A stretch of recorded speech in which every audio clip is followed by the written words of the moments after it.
o'clock, I call March 30th, 2022, Wednesday, I call the Finance Committee meeting to order. First item on our agenda, well, the first thing I want to say is that the audio and video recording is being taped by Oxford Cable Access and resident Mr. Robert J. King as well. That being said, the first item on our agenda is to approve the minutes of March 23rd, 2022. If everybody's had a copy of the minutes prior to tonight's meeting, if you saw anything that you missed or thought was missed, or changes that need to be made, let me know. If not, I'll give you a minute. I'll hear a motion to approve. I'll make a motion to approve. Do I hear a second? I'll second. Second. All in favor? Aye. Aye. Aye. And two abstain. And one absent. Two abstain, one absent. Okay, the next item on our agenda is the Police Department's FY23 budget. I welcome Chief Sad to come forward and make his budget presentation.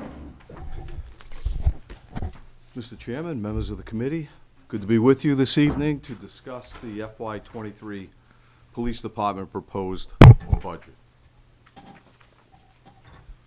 So before we get into the numbers, I just want to give you a snapshot of the personnel currently at the police department. So if you look at this slide, we're looking at administrative end, officers, and dispatchers. So of course, on the administrative side is myself, a lieutenant, my executive assistant, senior part-time clerk. We have currently 4 sergeants, 14 patrolmen, and we have 2 new recruits, which will be going into the academy April 19th. Also a court officer detective, 2 part-time patrolmen, and then as we swing over to the dispatch side, we have 6 full-time E911 personnel and 4 part-time E911 personnel. So when you look at the organizational chart for the police department, it breaks down something like this on the line. You can see the sergeants right below the lieutenant, 4 of them right across the way with each one assigned responsibilities underneath. Generally, each sergeant has 4 to 5 officers under their command if everybody is here and in play. Of note is the first shift sergeant slot, where you can see that sergeant also has responsibility for dispatch operations as well, and you can see the 6 full-time dispatchers under his direct supervision. Also on that day shift sergeant slot, you can see right at the very bottom, I just want to explain what number 5/PT detective means. What we've done is freed up a second investigator's position. So when we are able, that detective, that officer will assist the full-time detective in cases. And as you know, we've been busy of late. Where a lot of cases are coming our way. So we wanted to see the ability to do that, and right now it's working as long as everybody's in place. Also of note on the organizational chart is you'll see K9 Zax down there, which is new to us this past year. And he is assigned to the second shift with Officer Ryan Kasich. And at the end, you see we have 1 officer who's currently in field training. We hope that by July, that officer will be cleared and freed up for her full-time duties. And then, of course, the 2 academy recruits. Now, what's also to note under the organizational chart is you'll see ACO there. Now, the ACO budget doesn't come under my control, but yet the responsibilities for working along with ACO comes under my canopy, so to speak. So if she has any concerns or questions, she generally reports to me, and if I have to assign officers to assist her on some of the cases she's working on for investigations or taking control of animals or whatever, she's obviously she comes over, and we make that happen for her. We want to make sure she's out there safely too, and she's not on her own often, although she does have her assistant Ed, which everybody knows as well. So as we get into the budget categories, I'm only going to focus on 2 categories this year, that being salaries and services and supplies. capital outlay, the police department is not coming before this body with any requests this year. And mainly that's because we're able to secure a lot of that funding through grants, which I'm gonna highlight later in the presentation.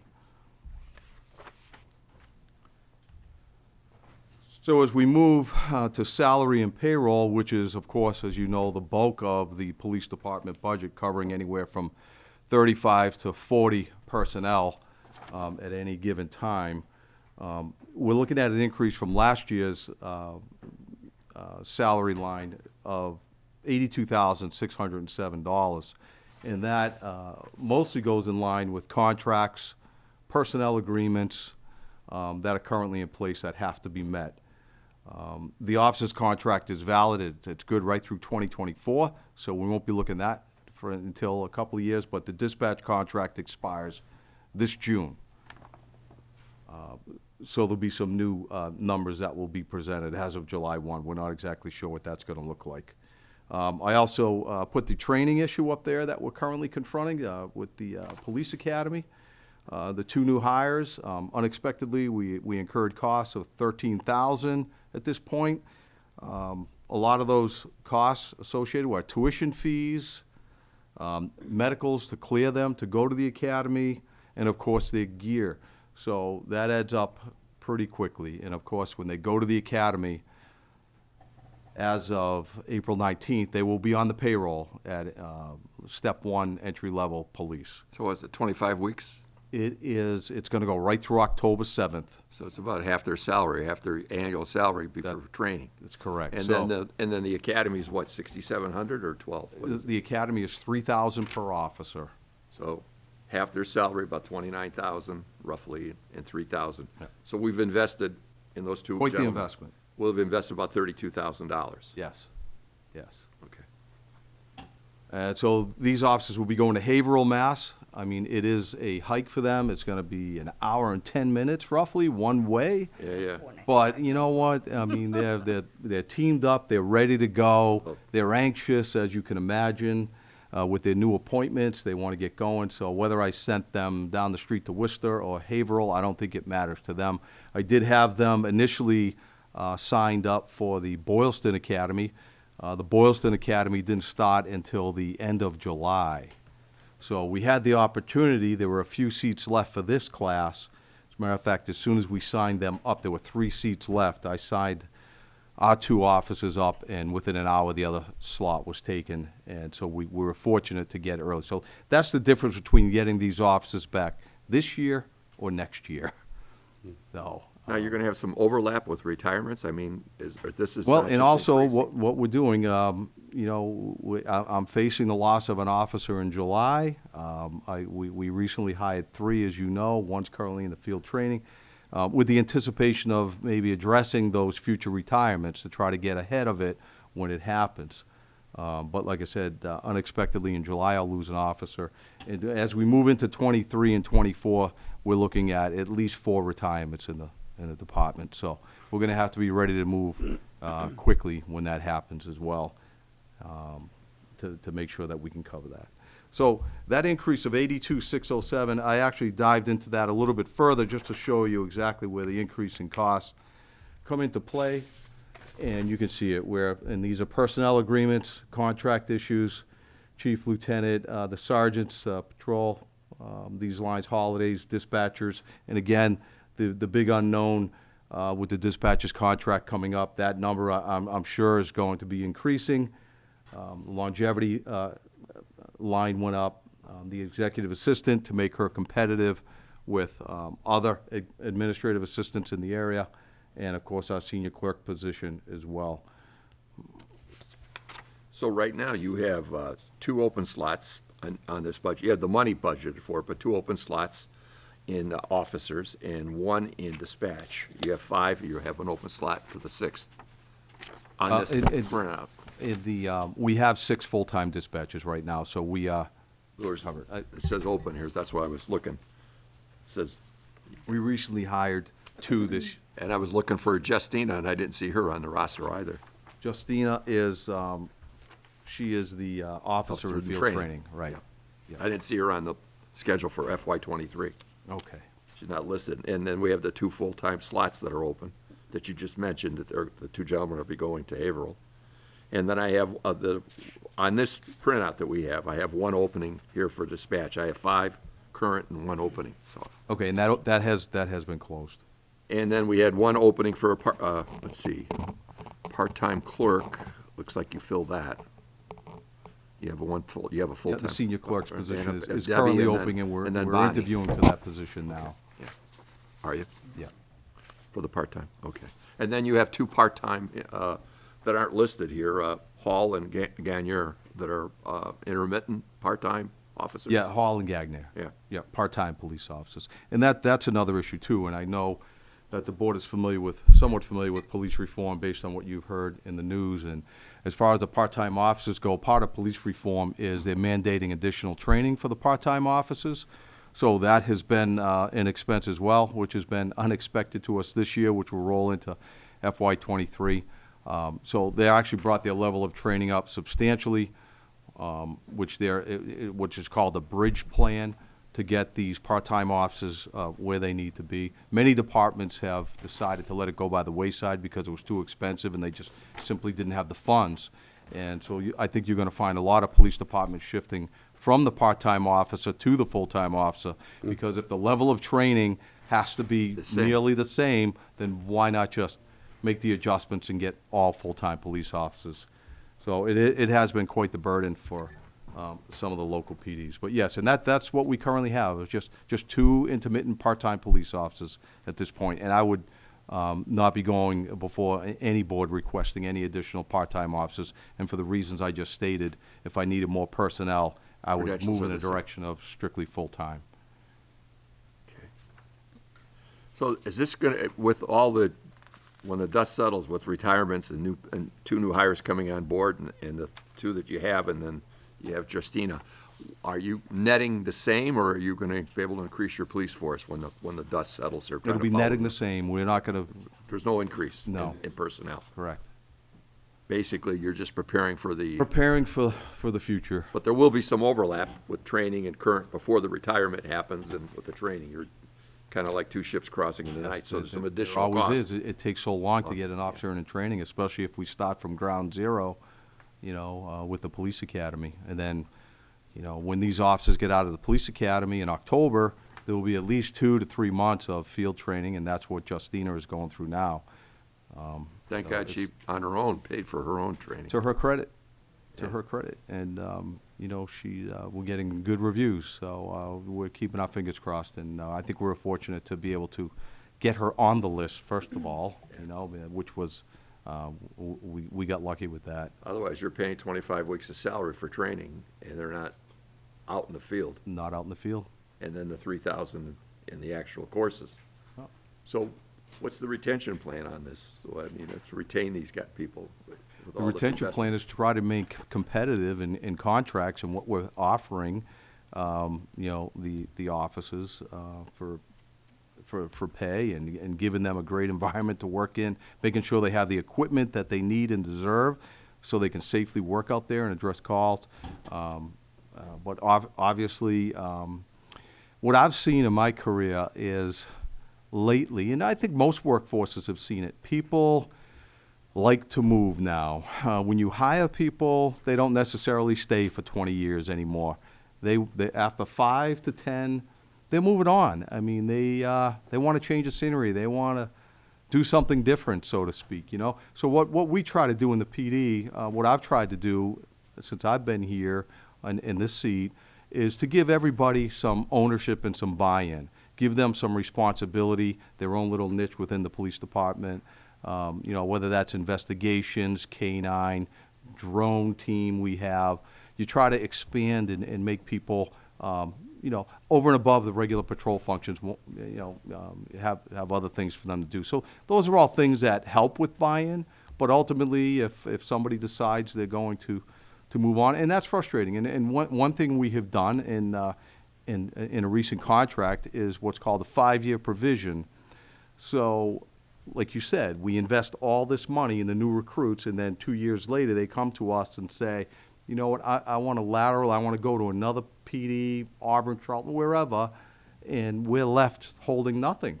So with this 5-year proviso, they've agreed, when they come in, they sign off on it, and now it is contained in the contract, you are going to give at least 5 years to the town of Oxford before you move on to another position, or you're going to reimburse the community for all training costs associated with your academy, your gear, your vest, all these issues, all this equipment and time and effort that we had to invest in you. So it's a little something.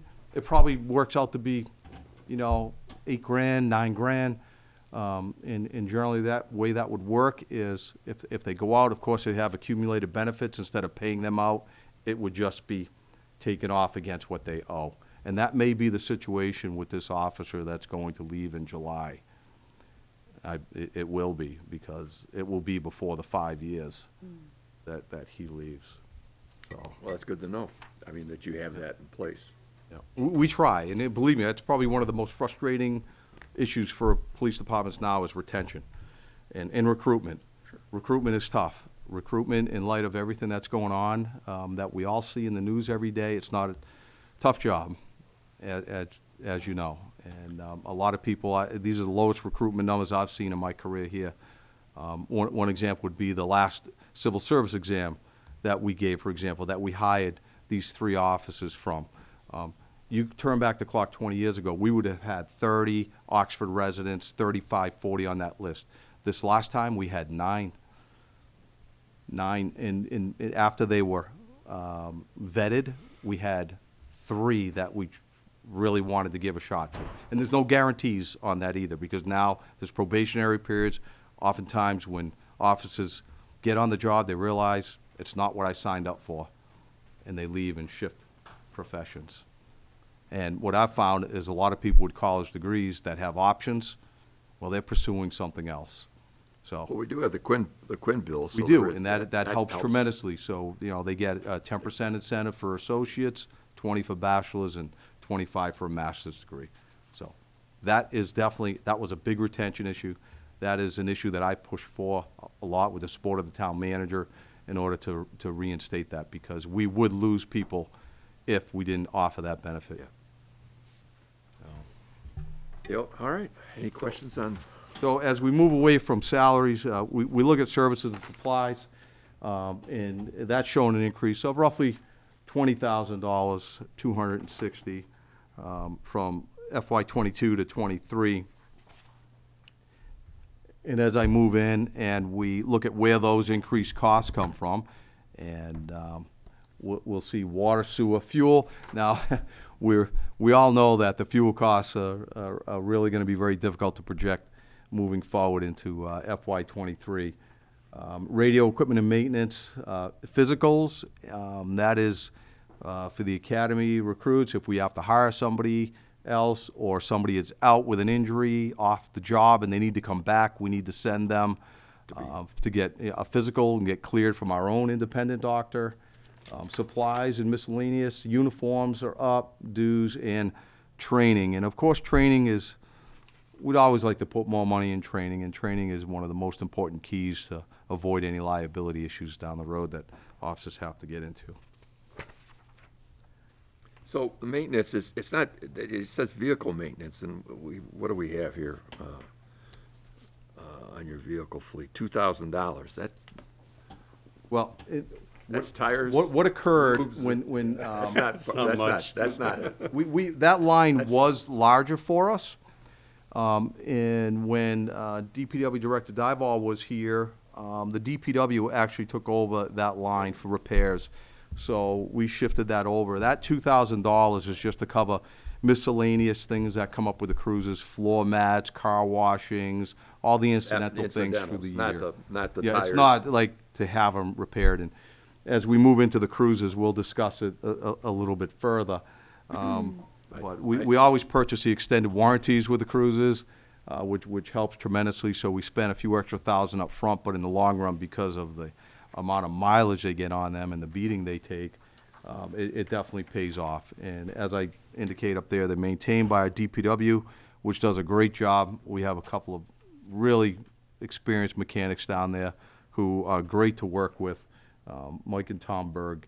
And they keep they keep our cruisers running, up and running, and they have the contacts if they have to send it out, and they basically take care of everything for us when it comes to that. And you'll see, like, the cruiser line is down this year. FY '22 was $100,000 allocated, and because of COVID, that was pulled back temporarily. But this year is $60,000, and I put up there the people wonder, why does a cruiser cost so much, right? It's $60K to $62,000, fully marked cruiser. We try to transfer equipment, if we're able to do it, to save a few dollars, whether it's a rack in the back, a prisoner's rack, or a light bar, if we can change it. But when you have a model year change, oftentimes things don't fit. So So we have 14 vehicles right now. we have 14 vehicles in the fleet. And we're gonna replace, we're Several gonna add with, one. we're gonna replace, What year would that be you're replacing? you know what, it's more, our biggest Mileage? consideration is mileage, right? We may have an older car, but we have a newer one with mileage. We have a couple with 125,000, 130, which we like to pull from the line because we obviously don't want the officers operating those vehicles at high speed. So generally, we retire those vehicles to detail cars that you see parked on the side of the road. And I'm an advocate of getting a cruiser out with a detail for safety reason, and also the appearance that we have more cruisers on the road, more officers available to respond to calls or emergencies if we need them to pull them. So we're replacing one, and we're maintaining the other, the That's older. right. So We're I'm not hoping. replacing two, we're replacing just the one. That's right. So I'm hoping towards the end of this FY '22 budget, I'll know better in May or June that I'll be able to replace a car now, and then after July 1, when the new FY '23 kicks in, I would like to replace another one. Either way, there's going to be a new car coming this July. We're going to see. We've had some unexpected things come up. For example, whenever we have a case like occurred Sunday here in town, which you Yeah. all know about, Yeah. all hands on deck. And all hands on deck means overtime. And, Yeah. and we confront that more often than you think. I'm just worried because whatever you decide to do as far as vehicle replacement or not, retention, as they get older, they require more maintenance. That's just the nature of the beast. That falls back on the DPW's budget.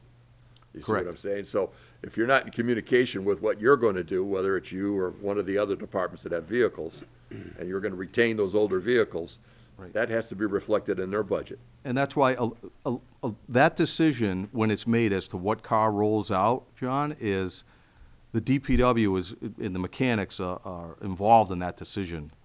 Matter of fact, I take my lead from them based on the number of repairs, and they say, we want this car gone, we're tired of seeing it. And that's going to be the one that rolls out when the new one comes in. So just to give you an idea of what's going on in a cruiser, I wanted to give you a picture and show you. So there's a lot going on in that driver's seat, as you can tell. You have the computer, keyboard, which gives us direct access to local, national checks, RMV information. We've got the video recorder up there on the right-hand side. So there's a video recorder out to the front and in the back of the cage where the person is held. So all stops in Oxford are video recorded. We don't have the so-called body cams yet. That will be coming soon. I am sure it's going to be mandated through POST, which is the Peace Officer Standard and Training Committee, which you have probably all heard about. So I'm hoping if they mandate it, they fund it. You know, we've all heard about situations, right? They want us to do it, but they never don't fund pay it. for it. Yeah, right. So I'm really hoping that happens. But in the meantime, it's nice to have this capability, to have roadside stops recorded, video and audio, and the officers have to inform the people of that when they get stopped. So you have that. You have the radar unit that's in there. Needless to say, the radio itself for communications, the scanner, light bar and siren controls. And you see a coffee cup there, too. I'm glad there's no donuts when I took that picture. And I'm going to say that before anybody else did. So, but there's a lot. And then the standard gear in the cruiser, I mean, we carry medical equipment, tactical equipment, PPE gear, caution tape, evidence bags, and then recon stuff for accidents in order to, fire extinguisher, pry bar, and water rescue equipment. So And I know this is this big push in Worcester for the Manny flotation device, and that's great. They're working towards that end. We've already had it. So if we ever, need to do a water rescue, rescue. we're ready to go. So we have the throw bag and a flotation device that we can throw out and assist. So I'm going to move on to grants. And to give credit not only to myself, but several other people who make this happen in the PD. So when you look at the dispatch center console, can you imagine sitting there and answering the 911 call while an officer is calling you, while EMS is calling you because they're on an ambulance call? There's a lot going on there, and what you're looking at is new and upgraded equipment. And if you recall, the FY22, there was $150,000 allocated for upgrading the hardware. 157, I think. That has been done. And you really can't see it. A lot of it's hidden, but some of those are new monitors as well. But there was also a grant that was written, it was very timely, by Sergeant Gurnett and myself, who's a supervisor that oversees dispatch.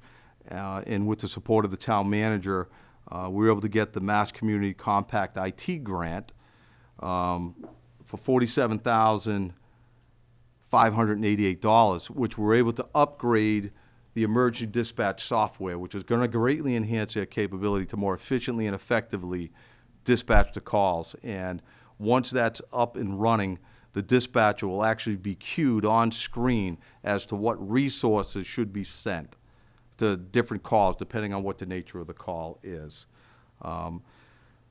So you're looking at a total, just in the dispatch center, that we're able to recently acquire of $131,481. And my executive session assistant, Deb Light, is very instrumental in getting that supplemental and training grant, $51,000 and $32,000 respectively. And that's something that's there every year through the state. But you have to fill out all the paperwork and make sure everything's in, and it's got to be done correctly and justified. So a lot of work goes into it, so I give her credit for that, and I give Sergeant Gurnett credit for the other $40,000, $47,000 that we were able to acquire. And there they are. There are your dispatchers, all 6 of them, full-time.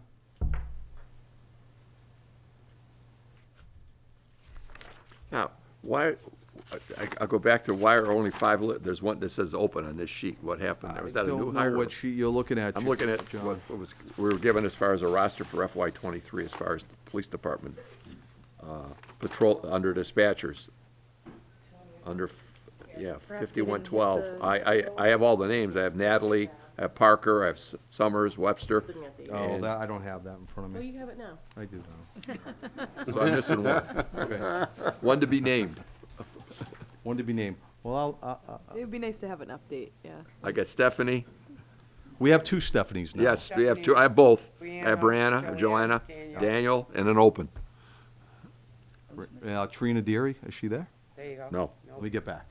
Right there. So right across the top, there's Stephanie, Trina, Brianna, and then down below is Stephanie, and everybody knows Joanne, right? Yeah. And Danny. So the one in the top middle is the one that's missing off the sheet here, so it Okay. just says open. All right. The salary's there, but the name isn't. I mean, the dollar amount's included for that person. Any other questions on dispatch? No? No. Okay. So John, just so you know, the salaries are prepared before we sent the sheets out in November. So some folks probably weren't hired at that point. Okay. So we did our best, yeah. on the salary. So when we look at traffic enforcement grants, this allows us to deploy extra patrols to the area that's needed. Oftentimes, as you can imagine, we get complaints of speeders on different streets, and we get them in almost every day. And I have one sergeant who's in charge of keeping track of what the trouble spots are, and we deploy accordingly. And what I took a picture of is some of the new speed signs that we're able to acquire recently through a grant last year. And you'll see those posted on different poles throughout the town. This year, under this grant for $15,988, we were able to get 2 new handheld radar units for the cruisers. So I give Officer Kevin Mercia manages that grant for us, and this is the 4th year we've been able to take advantage of this. We And just replaced all the old units, radar units, a year ago, and the cruisers themselves. Yeah, right, exactly. Yeah. Yep. So, all that equipment's been upgraded and updated. And of course, it has to be, it needs to be certified, and we have a company come in and make sure that they're operating properly. Do you find those effective, chief? The signs? I find they're effective in that it makes people aware of their speed when they're driving along. You know, you may see that and go, wow, I'm really going like 20 over. It doesn't seem like it. And most people will slow down. You know, it's more of an awareness. And The one and on it- Charlton Street coming out of Charlton. Right, you'll see it there often, 30. right by the DPW DPW, garage. right. We have a pole set up there. So coming up Charlton Street, you'll see it. And oftentimes what we'll do is on this traffic grant, we'll post a cruiser next to it, down the street and just do some enforcement in conjunction with the signs. Seems like there would be a higher cost to maintain some of those than is covered by that grant, though, right? I'm just thinking about, like, for example, the one by Depot Road, that I feel like that pole got knocked over a couple of times in that median section that comes off the highway there. Right. I'm just curious if Yeah. that goes into the budget for supplies or, It's yeah. Or You is know, it these under are DPW? covered, there are warranties issues associated with these particular units, and I'm sure they have a life, Yeah. and we may have to replace eventually in future grants. Okay. So, So it's only Yep. covered by the grant if they need to be replaced or something? We don't include them as a part of the other, part of the budget for parts I would and have to hit services? my supplies line probably if I felt Okay. the need to replace it immediately, if it was that important. But it's great we're able to acquire 3, plus we still have the mobile speed trailer that you've seen also. So we do have some units we can move around and address the concerns. And the residents like it when, we can post a piece of equipment like this in and around their property. And, because we can't put, obviously, an officer there all the time for officers. So Lieutenant William Marcelonis was able to secure us a grant for $18,682.66 to cover the cost of bulletproof vests for the officers. Bulletproof vests are certified for a 5-year window. After 5 years, you need to retire them and get new ones. So a lot of work went into this grant. You can see it's broken down between federal and state funding, and of course, directly hitting our budget. So it's broken down at the thirds. Everybody covers a third, state, federal, and local. But still, 18,000 is a significant number to cover to help us with that expense. That is probably one of the items that I would have come before for a capital item, and That's what I and was probably thinking, that yeah. dispatch software also that I was talking about. So we were able to get that covered. But the cost of a bulletproof vest, you can see it right there, it's $1,167, which is short money compared to what it does. Even our K-9 Zax has a bulletproof vest too, that when he graduated from his training academy, one was given to him by Mass Vestadog. So if these were covered, sorry, just to clarify, if these were covered by a previous capital request, is this something that would then go back into the free cash or something You know- if we get covered by the grant? That may not be the case, but in the case of something similar to that. Yeah. We have on our bylaw that they have, 5 years to spend. So after 5 years, if there's money left or if something's finished prior to the 5 years, that would be something that would close out and it would roll into free cash. Okay. Or we could reappropriate it for another purpose if it's Right. a significant amount. Okay, Yeah, you do that at town meeting, though. yeah. Right. So in the photo, there's a photo of our police department range, in case those of you have not seen it. It's right off of Rocky Hill Road at the end, it's down there. We limit its use to the offices, and because it's really not in the ideal location, there are too many homes around it that we don't want to cause, noise complaints or people always hearing firing. So what we've done over the last year or so is when we're going to use the range, I kick out a code red signal to the residents just to let them know that it is in fact the police department firing down there, and they appreciate that. I've gotten calls You back have to do on it twice a year, right? They have to be Twice a certified. year, yes. And not to mention, if we have new officers in, we want to get down the range and do some additional training with them as well. So. Well, I don't know, there's a lot of blasting that goes on up there, so. Yeah, right, so maybe it's insignificant compared to the blasting, Blasting. But in the picture is Officer Pickard, who's our range instructor and retired officer now, who was our range instructor, Craig Ali, and Craig is no longer with us because he did retire.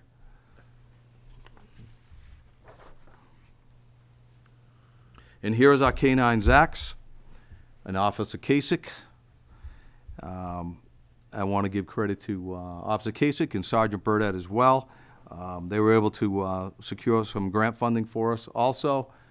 Last year, and this is, again, last year, it doesn't pertain to this coming year, but, you know, EOPS was able to give us $20,000 to reestablish this program, and the Stanton Foundation, which focuses on K-9 care and training, and was able to, we have $11,000 moving into FY '23 for that. And that line generally covers maintenance on Zach and any other supplies that he needs, food and whatnot, so.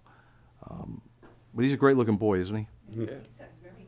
That's Zach's, of course, that I'm talking about. Does it cover also things like veterinary insurance Yep, or things like that? We do, we have that set up too for veterinary care, so if there are any expenses that need to come out, and, you know, the veterinary care, they're pretty good with us, they really, you know, cut the number down as to general maintenance and what they should be charging, so, that works out pretty well. But what you're looking at right there really is, you know, you look at that number for grants, but it helps, but that's a $115,000 investment right there. And it breaks down like this. The Cruiser, he's got a brand-new one. That's $60K. Salary cost, while he is in training, which he was away for almost 6 months, at $35K.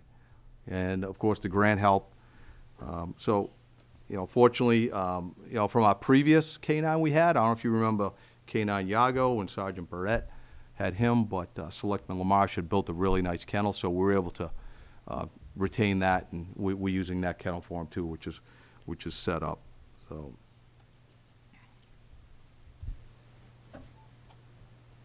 So in total, we were able to recently acquire $197 and $197,151 in grant money to help with the budget moving forward. One other source of income, which really is just the licensing that we collect at the PD, is for firearms licensing, and that's the number we took in a one-year period. When I ran a report the other day, $7,775 to the Journal Fund, and a lot of effort goes into that too. So, and actually, out of that fee, you know, the whole fee collected for that period was $31,000. 23 went back to the state. Only 7,775 came back to us, and we process it to the tune of overtime costs. I was going to say, how do you cover your overtime? Because there's a lot of checks that have to happen. We don't cover it, and it's just a responsibility that we have that we have to meet. You have to do thorough background checks, I mean. Right, when you're talking about people coming in with their applications having to be fingerprinted, photographed, a background check that's done by the lieutenant. By the time all that's submitted to Boston, the cards come back in, the cards come to me, I have to take time, activate the cards, and then they're distributed, they're mailed out. So there is a considerable amount of work that goes into making sure our residents are taken care of as far as their. And then don't they have to then register whatever weapons or firearms? No, they have? don't. No? They No, don't? they're not required to do that. A dealer would do that when they purchase a firearm. Okay, but they have to have a license to. They have to have that. They have to have the that card to li- do it. They have to have the license, so. Have you seen much of an uptick in the number of licenses that are being requested? It seemed to have Recently. scaled back. When we see an uptick in licensing requests is when lawmakers are threatening to take their ability to carry a firearm away, and legislation has moved forward. At that point, that we get inundated. And, or if there's some mass school shooting somewhere, you know, an event that's in the news, people will say, you know what, maybe I should get it and come in. So, and again, I would encourage all residents right now, if they're watching, if they're interested, please go to our website. The whole process is laid out there on how to obtain a firearms license. There has to be some training involved, though, isn't there? I mean, There is, it's meant, you know, they have to present when I was a training hunter, certificate. I used to a hunt, safety and I don't. course. Yeah, I had to take Yeah. a hunting safety course. Yeah. And, We can't process it without a safety course in hand, Okay, so. Thank And that's one of the requirements. yeah, I thought so. All right. So, total request is $2,815,818, which is a total increase of $62,867, which is just over 2% below the 2.5. And, compared to the FY '22 actual.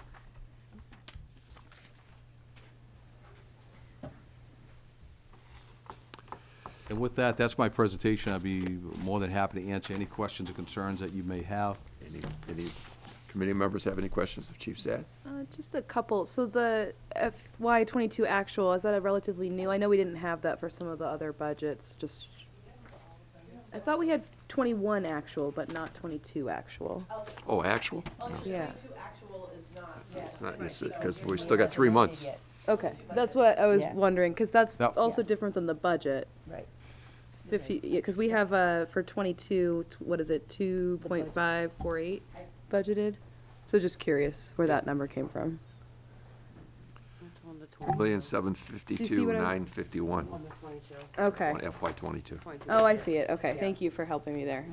Appreciate that.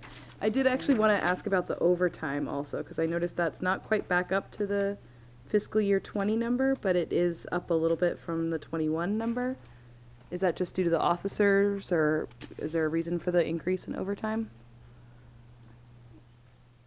Which police overtime line are you looking at? See, there's a police overtime, right? 5130, which is Yes. 110. Is that the number Yep, you're looking at? that's the number I'm looking at, yeah. It looks like in fiscal year 21, we have the actual being 74. And I see for fiscal year 20, it was 120, so I'm just seeing it went down and it's going back up. Just curious about that. Could be injuries, people sick, I don't know. For overtime? Yeah, Well, maybe. Or we could have had Officers down. officers Right. out and, not working. Or what's really theoretically is when all officers are in place, right, the overtime costs should go down. Right. Right. So, and that was the case. I mean, being fully staffed, and again, the COVID may have had some issue with that too, because if you keep in mind, I know we have a separate court line, but there was no court. Right. They closed down for a long period of time while we still went on with business, and we're just trying to catch up. And I don't know. It's Were gonna any be a long officers time before they impacted catch with up. COVID in '20? Pardon? Any of your officers impacted by COVID? They were, quite a few. There's overtime. Yeah. Well, Well, there's I your mean- overtime. Well, in '20, if I've got officers down and Yeah, I've that got makes 120,000 in overtime, it dropped in '21 to 74, Mm-hmm. then if I'm homesick, then you're working Somebody's on my gotta shift, you're working overtime. Right, working overtime, so, I don't know really, what the exact numbers were, 3 years ago, 2 years ago.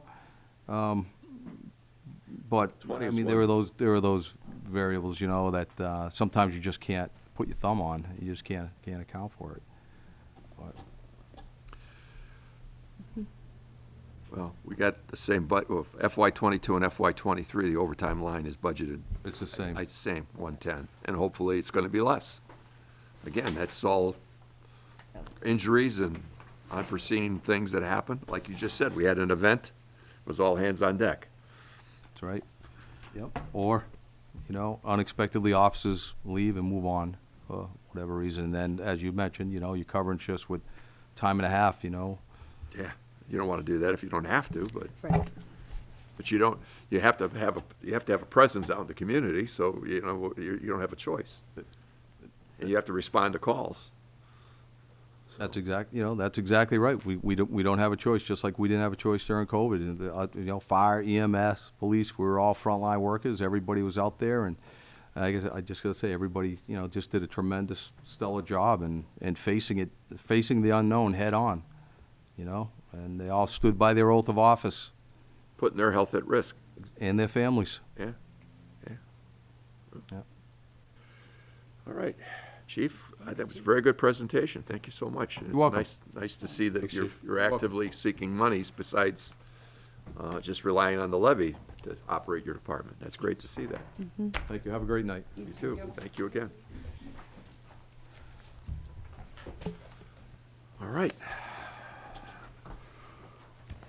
Next, Chief McDonald? Fire Department, budget presentation. You're up next, Chief.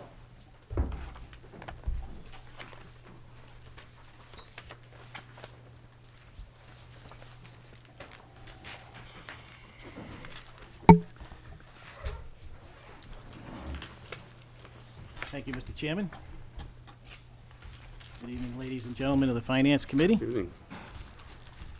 It's a pleasure to be before you again this year to present the Fire Department budget. I do have I'll forewarn you, I got a lot of slides, but I think some of it you'll see is duplicative, just to get a sense, pictorial-wise, I think is a good way to present information, because, you know, a lot of what we do is kind of abstract sometimes, and I think using graphics kind of brings it all together.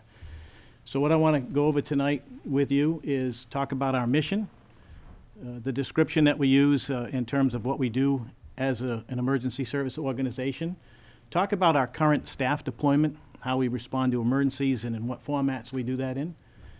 I want to present to you what would be the ideal staffing deployment for a town of our size and for as busy as we are and the nature of the properties that we protect.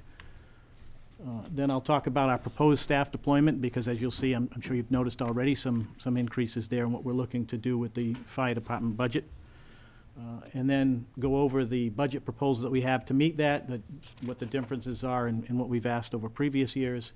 Look at a little bit over the capital requests. I know we talked about them on November 3rd, but, you know, just kind of go over them in view again and answer any questions that you have at the end of the discussion.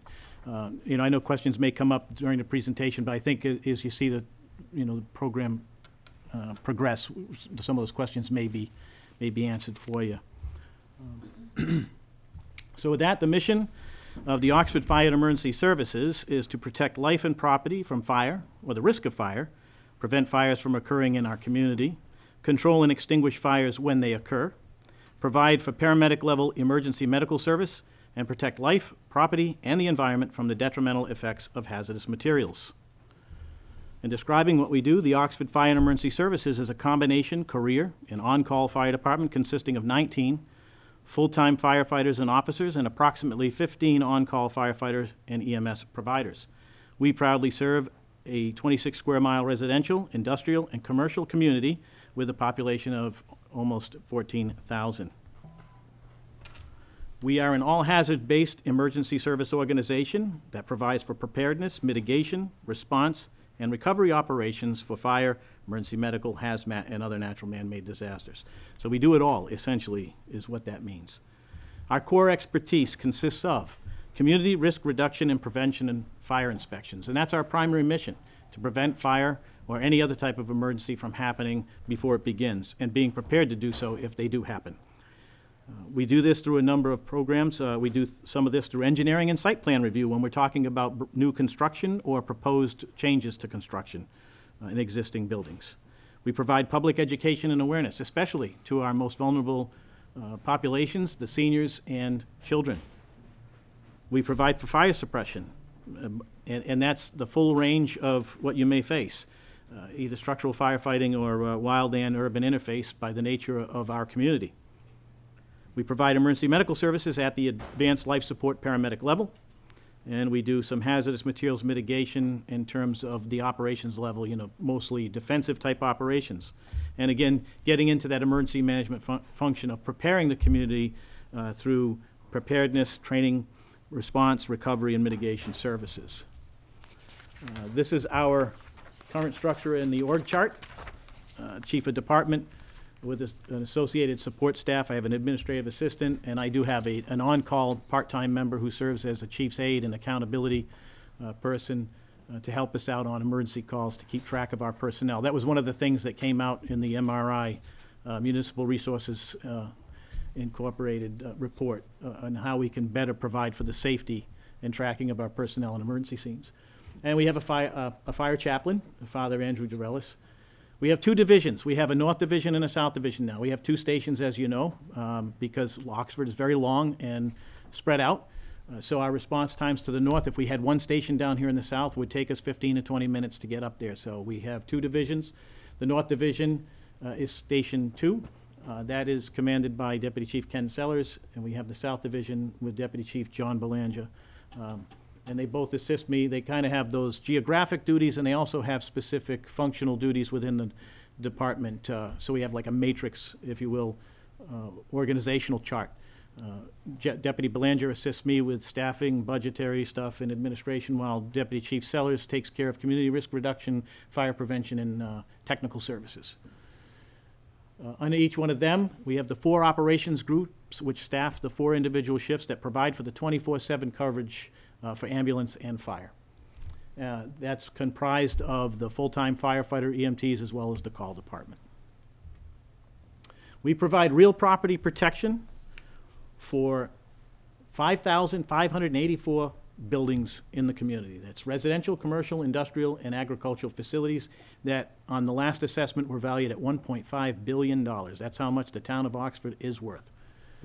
The total property loss from structure, forest, motor vehicle, and miscellaneous type emergencies in calendar year '21 was $464,425. Now, when you look at risk, you might say that the properties that had those incidents were, let's say, valued at $2 million, and out of that $2 million, I'm not saying that's the exact number, but let's, you know, if I could put my finger on it, most years I can. This year I wasn't able to.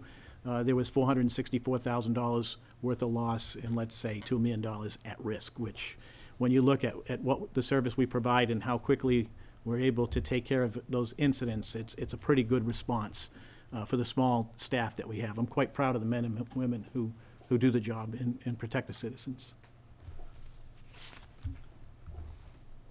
So in looking at our calendar year statistics for 2021, we responded to 2,074 EMS calls and 514 fire calls for a total of 2,588 incidents. That's a daily average of 7 calls per shift.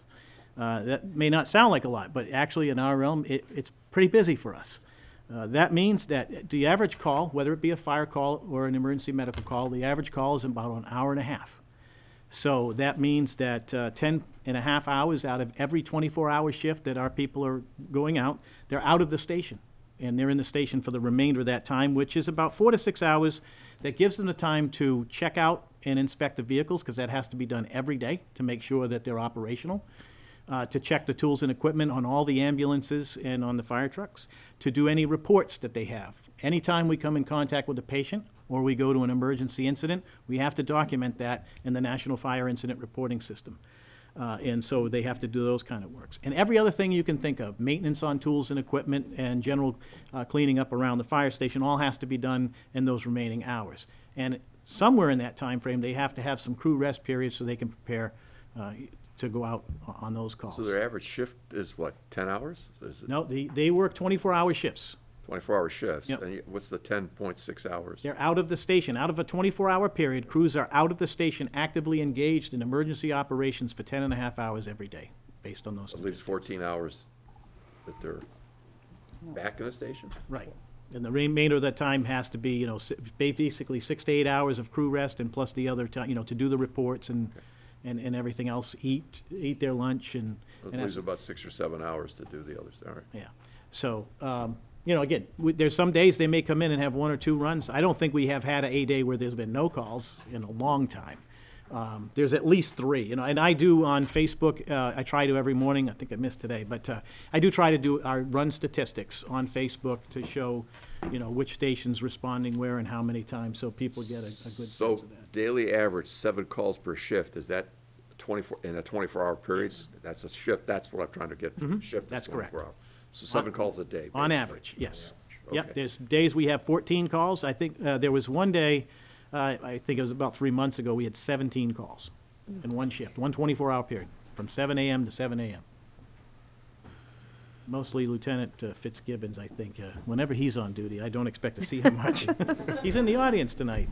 He's also our union president, and I'm very proud of the great working relationship that management and labor has within the town of Oxford. So based on those numbers, 20% of the calls are fire calls, and the rest of them are Yes, that's 80%, pretty much, 80% are, well, say so- 70, I think 75, 25, is on the our, line. and I know our community's aging. Mm-hmm.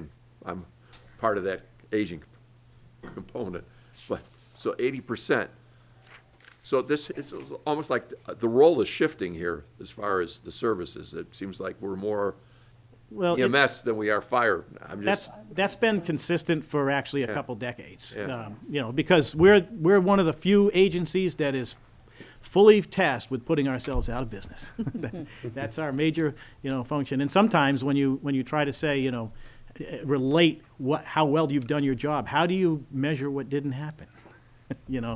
I guess you could look at that 1.5 billion at risk and say, that's what was at risk and that's what we protected. But yeah, we try to do the best we can in preventing anything from happening fire-wise. So I figured it would be a good opportunity to look comparatively at other communities. So I'm going to start off with Douglas. When you consider the town of Douglas comparatively to us, now we have 4 groups. Douglas has 3 groups, full-time staff, with 3 people each. They did 766 calls, EMS calls. This is the same along our lines. I got this information from those chiefs this morning. 384 fire calls for a total of 1,151. They have 15 on-call personnel and 11 full-time personnel for a total of 33. And Douglas is pretty big, but population-wise smaller than Oxford. not as active, yeah. Yeah. Sturbridge, they have 3 groups as well. So when you see 3 groups versus 4, I'm going to get into it, how we're structured. So if you have a 4-group system on 24 hours, it's an average of 42 hours a week. When you see 3 groups, it's an average of 56. So whereas we work 1 day on, 2 days off, 1 day on, 4 days off, they'll work typically 1 day on, 1 day off, 1 day on, 1 day off, 1 day on, 4 days off. And it averages out to 56 hours a week. So Sturbridge did 1,650 EMS calls and 65 fire calls for a total of 1,715. They have 3 on-call personnel, and these numbers are kind of important to pay attention to. You're going to see one anomaly in how this pans out, and I'm going to talk about the on-call force and how it's been affected over the last few years. So they have 14 full-time, and they have a total of 17 personnel. Oh, wow. Okay, Dudley has 4 groups. They operate just like us. They have 3 people on a group. They did 1,440 EMS calls, 683 fire calls for a total of 2123. They have 35 on-call personnel. That's the anomaly. And I think if you did a breakdown of it, you'd find that most of those 35 on-call belonged as full-time members to other departments. They seem to attract, other full-time members in their call department, which is a good thing because they're fully trained and everything.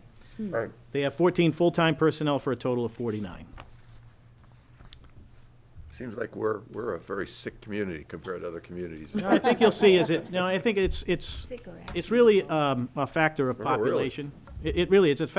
Age does come into play. Yeah. But the other part of it is population. And really, I've structured these actually as the population increases. That's kind of how they're set up in these particular slides. So you have 4 groups for Charlton. They have 5 per shift. And that's going to come into focus as we talk further. They did 1,759 EMS calls, 667 fire calls for a total of 2,428.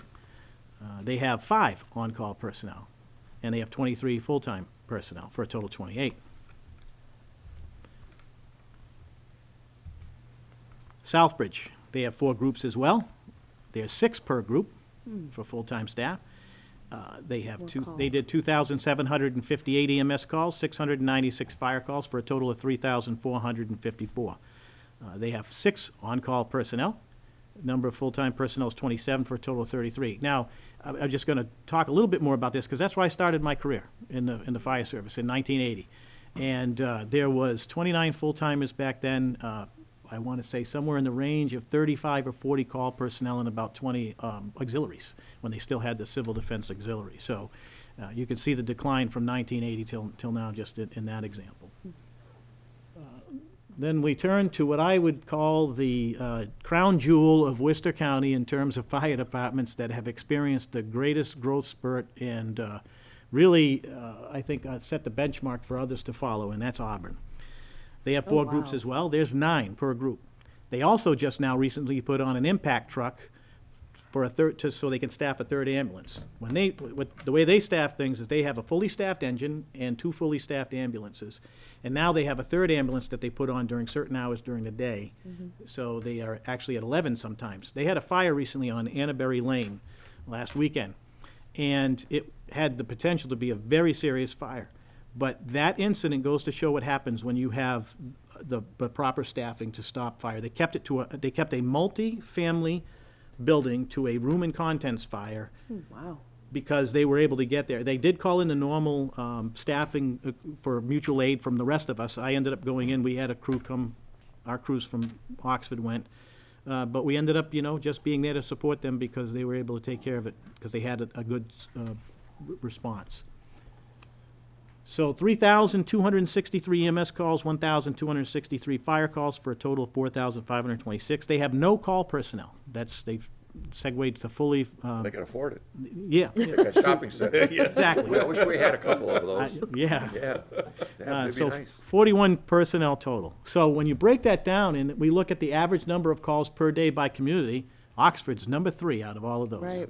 Right? So when I tell you 7 calls per day, and I thank Deputy Belanger for having this discussion with me and pointing this out, and I was like, he suggested adding this, and I'm like, that's a great idea. So 12.4 is the average calls per day in Auburn, 9.5 in Southbridge, 7 for us, 6.5 for Charlton, 5, almost 6 for Dudley, 4.5 for Sturbridge, more or less, and 3 for Douglas. So we stick out there, right?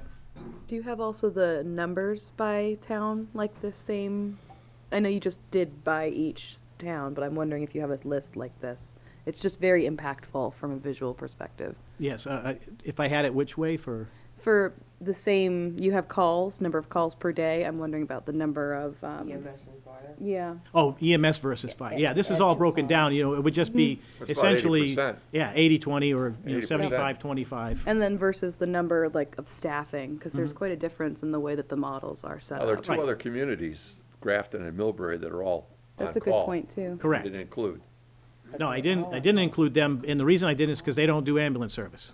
Oh. Okay, so that's, I stayed away, I stayed away from fire departments that Different don't do model. ambulance, because, well, there's a multitude of reasons, and realistically, We didn't do ambulance, our calls would be minimal, basically, if 80% are Right. EMS. right, Of course, we wouldn't have the ambulance receipts, but we wouldn't have the. Right. We can go this left, we can go north or south, depending on. essentially having an ambulance service underwrites your fire protection. Yeah. Right, that's, to some degree, To some degree, To some- because we really don't, our that's not our, I hate to say this, I know we're called the fire department, but these numbers say really it should be the EMS/fire No, department. no, I don't, I know what you're saying, but that's that's the calls, the 80% of the calls. I understand what you're saying, saying but, that the bottom line is, though, is that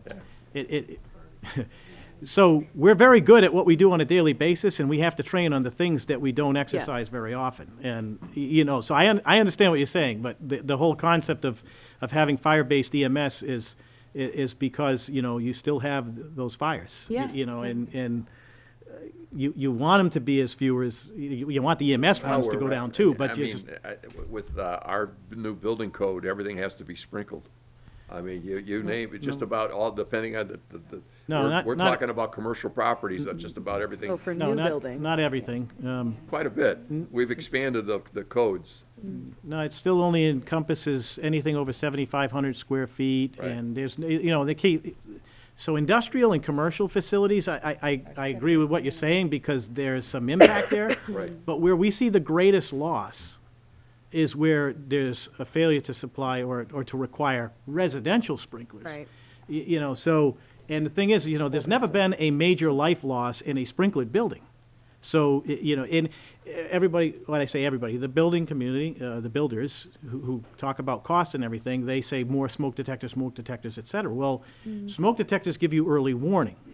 Fire suppression gives you the time to escape. Because if you have people who have limited mobility, you can get notified that there's a fire all day long. But if you don't have something helping you keep the fire in check while you're trying to make your way out the building. So, that's where we kind of And I know fall all behind the all power. the new construction residential, doesn't it all have to be hardwired smoke detectors? Yes. Yeah, Yep. thought so, yeah. So- No more batteries to check. So in terms of how we are staffed now, because I think we need to Yes. make that comparison, is we have duty crews that staff fire or ambulance, and that's the thing. It's based on our immediate emergency service needs. We do what's called cross-staffing, which is You know, if we have a fire, we go out on a fire truck. If we have an ambulance, we go out on the ambulance. Crews operate as a split-engine company. So that's the other thing that we're kind of faced with, the dilemma we have right now with the two stations. Ideally, a fire suppression apparatus needs a crew of 4. That's a company officer to provide for the supervision, safety, leadership, and participate in the work of the crew. A driver-operator to bring that vehicle to the fire and the crew get them there safely, and then operate the pump. It may seem like it's just a matter of putting water on a fire, but there's a lot of science that goes behind the delivery of that water. And then you need the 2 firefighters one to make the water connection for hydranted areas, and then to go up and assist with the fire attack. You know, 1 person on the nozzle, and then to move the hose. We use in our minimal, smaller attack lines, 1 3/4 attack line, but there's, you know, hundreds of gallons of water a minute. Water weighs 8.5 pounds per gallon roughly, and there's, you know, so much in the hose, plus there's a whole litany of things. Plus they're carrying 40 pounds of equipment.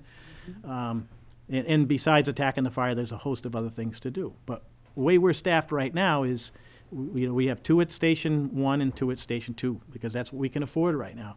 So and we'll talk about how they're deployed. So, so the way we respond is 2 on a primary suppression apparatus and 2 on the ambulance, depending on which community it's in. And I'm going to break that down pictorially, it'd be easy to understand. When both crews are engaged in an emergency call, the department reverts basically to an on-call status again, waiting for, for either toning out for somebody from off-duty or call people to come in. In fact, on my way to this very meeting, that's exactly what happened. And we're talking about a minute apart. I was driving down Route 12, and the first tone goes out for a call at Wheelock. Within 35 seconds after that call was dispatched, another tone went out for a call at Orchard Hill. So that brought the North Ambulance now down into the South Sector. And at that point, the only people available for anything that now is going to come about in this community is sitting in this room. Myself and the firefighters behind me. So that's what we face on a daily basis. Plus EMS is then gonna go to the hospital presumably, right? So, I mean, to Worcester or something But yeah, for the most part, for another hour or so at least.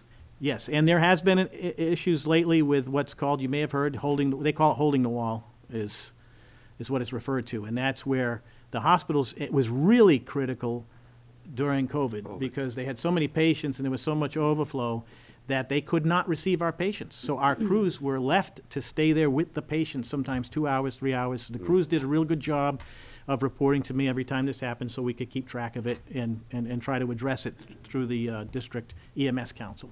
So, if one or both crews are out on the calls, again, it's just we're going to have to either get off-duty people, and if we don't, we have to go mutual aid. Right. Deputy Chief Sellers both had to respond to Ashton Street, I think, recently, for an oil spill in a house, so number 2 fuel oil.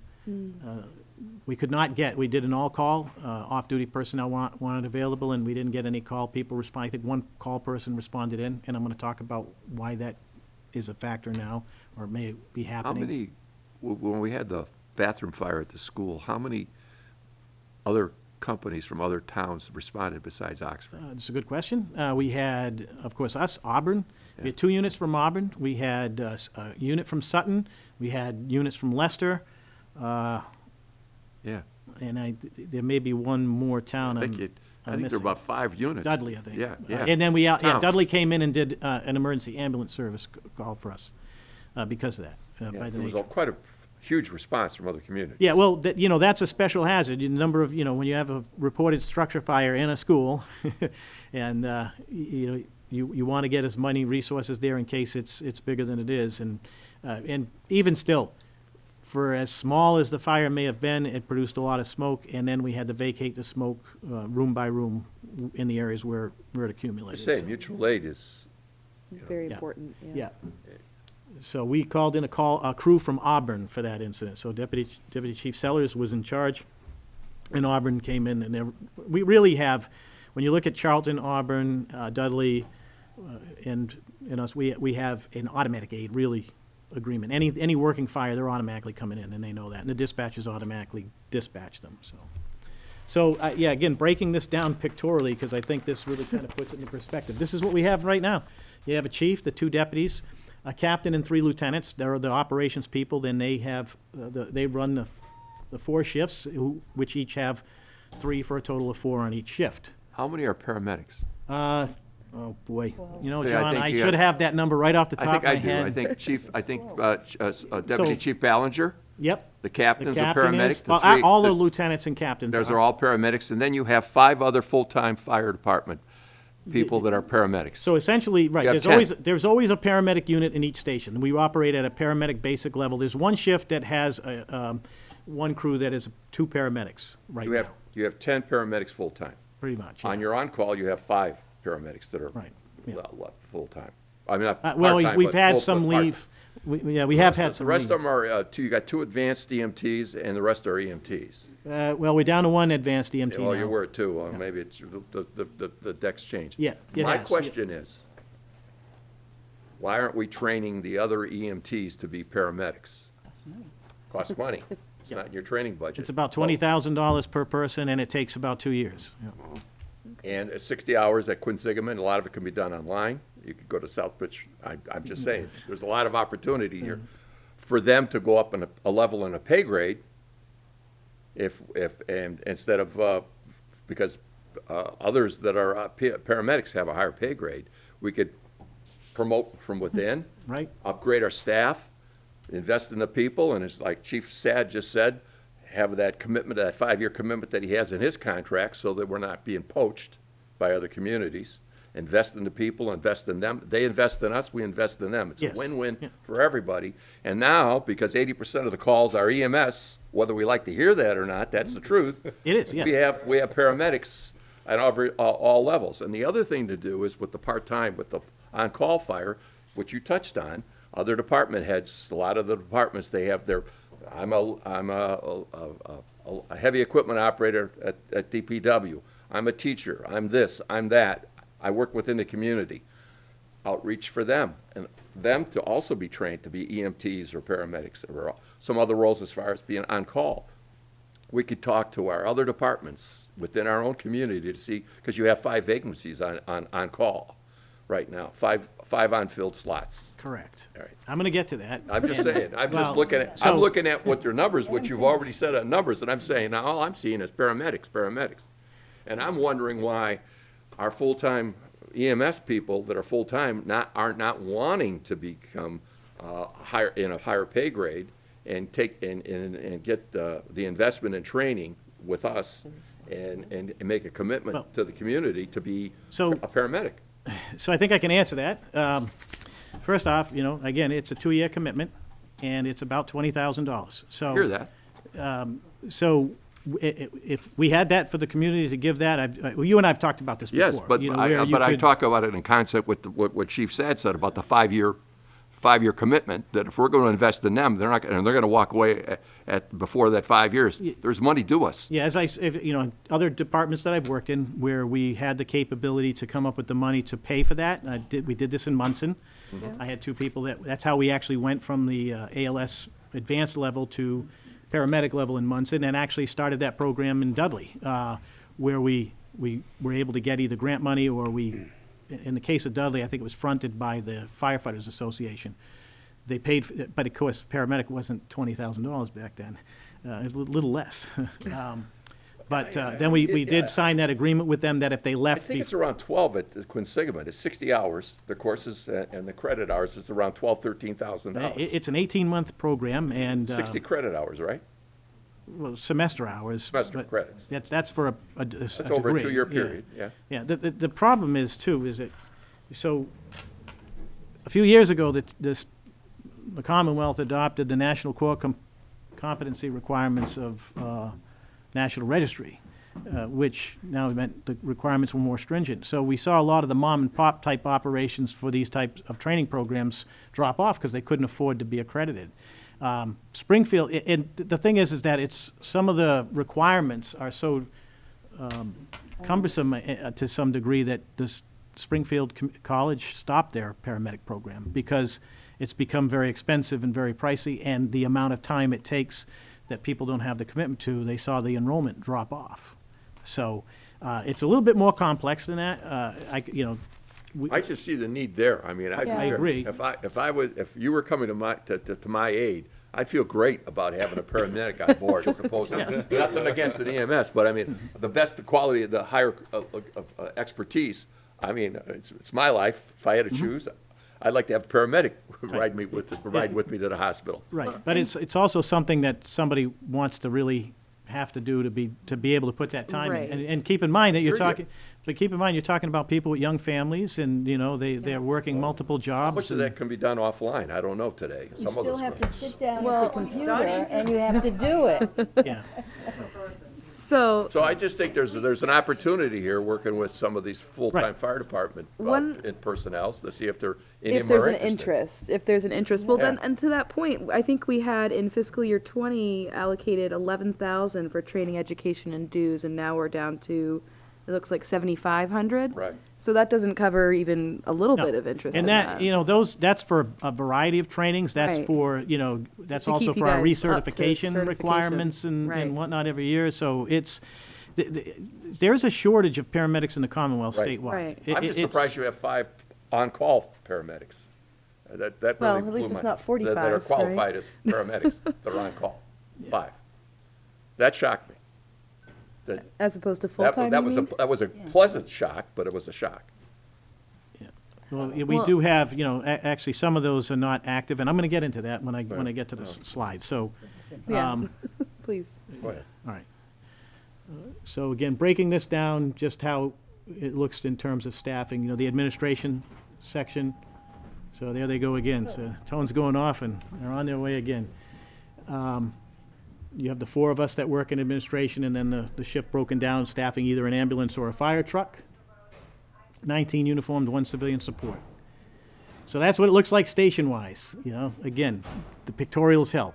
You know, when you drive by the fire station, you see a lot of equipment, but keep in mind that Monday through Friday during the day, there's 3 people in the north station, and there's 5 of us down, or 4 of us down south, 5 with the administrative assistant. So if the station is out, one is out on a call, then you just have the 2 up north to protect the whole town. And if anything on the south division, they're gonna have to come all the way. It's gonna be a little bit of a delay, takes them a little bit longer to get there. It's reverse down here.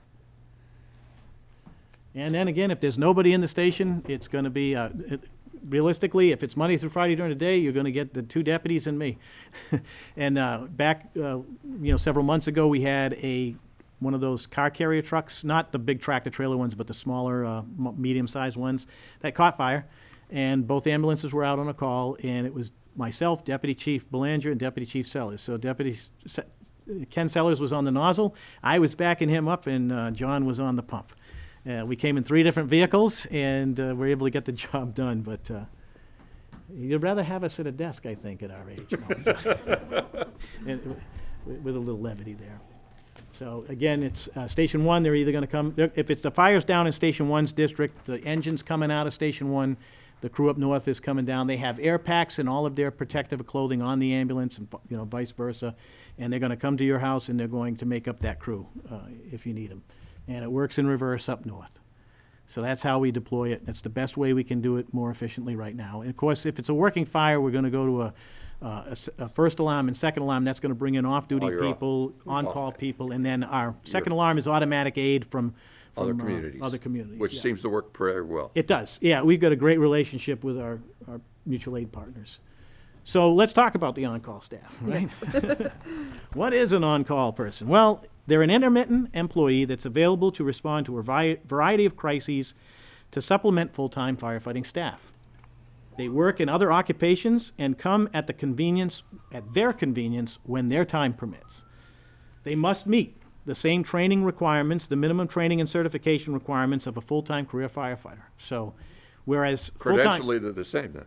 credentialing, yes, for the minimum competency standards. So understand, when we talk about certification, firefighter 1, 2, hazmat awareness ops, we're talking about minimum competency. That's the basic.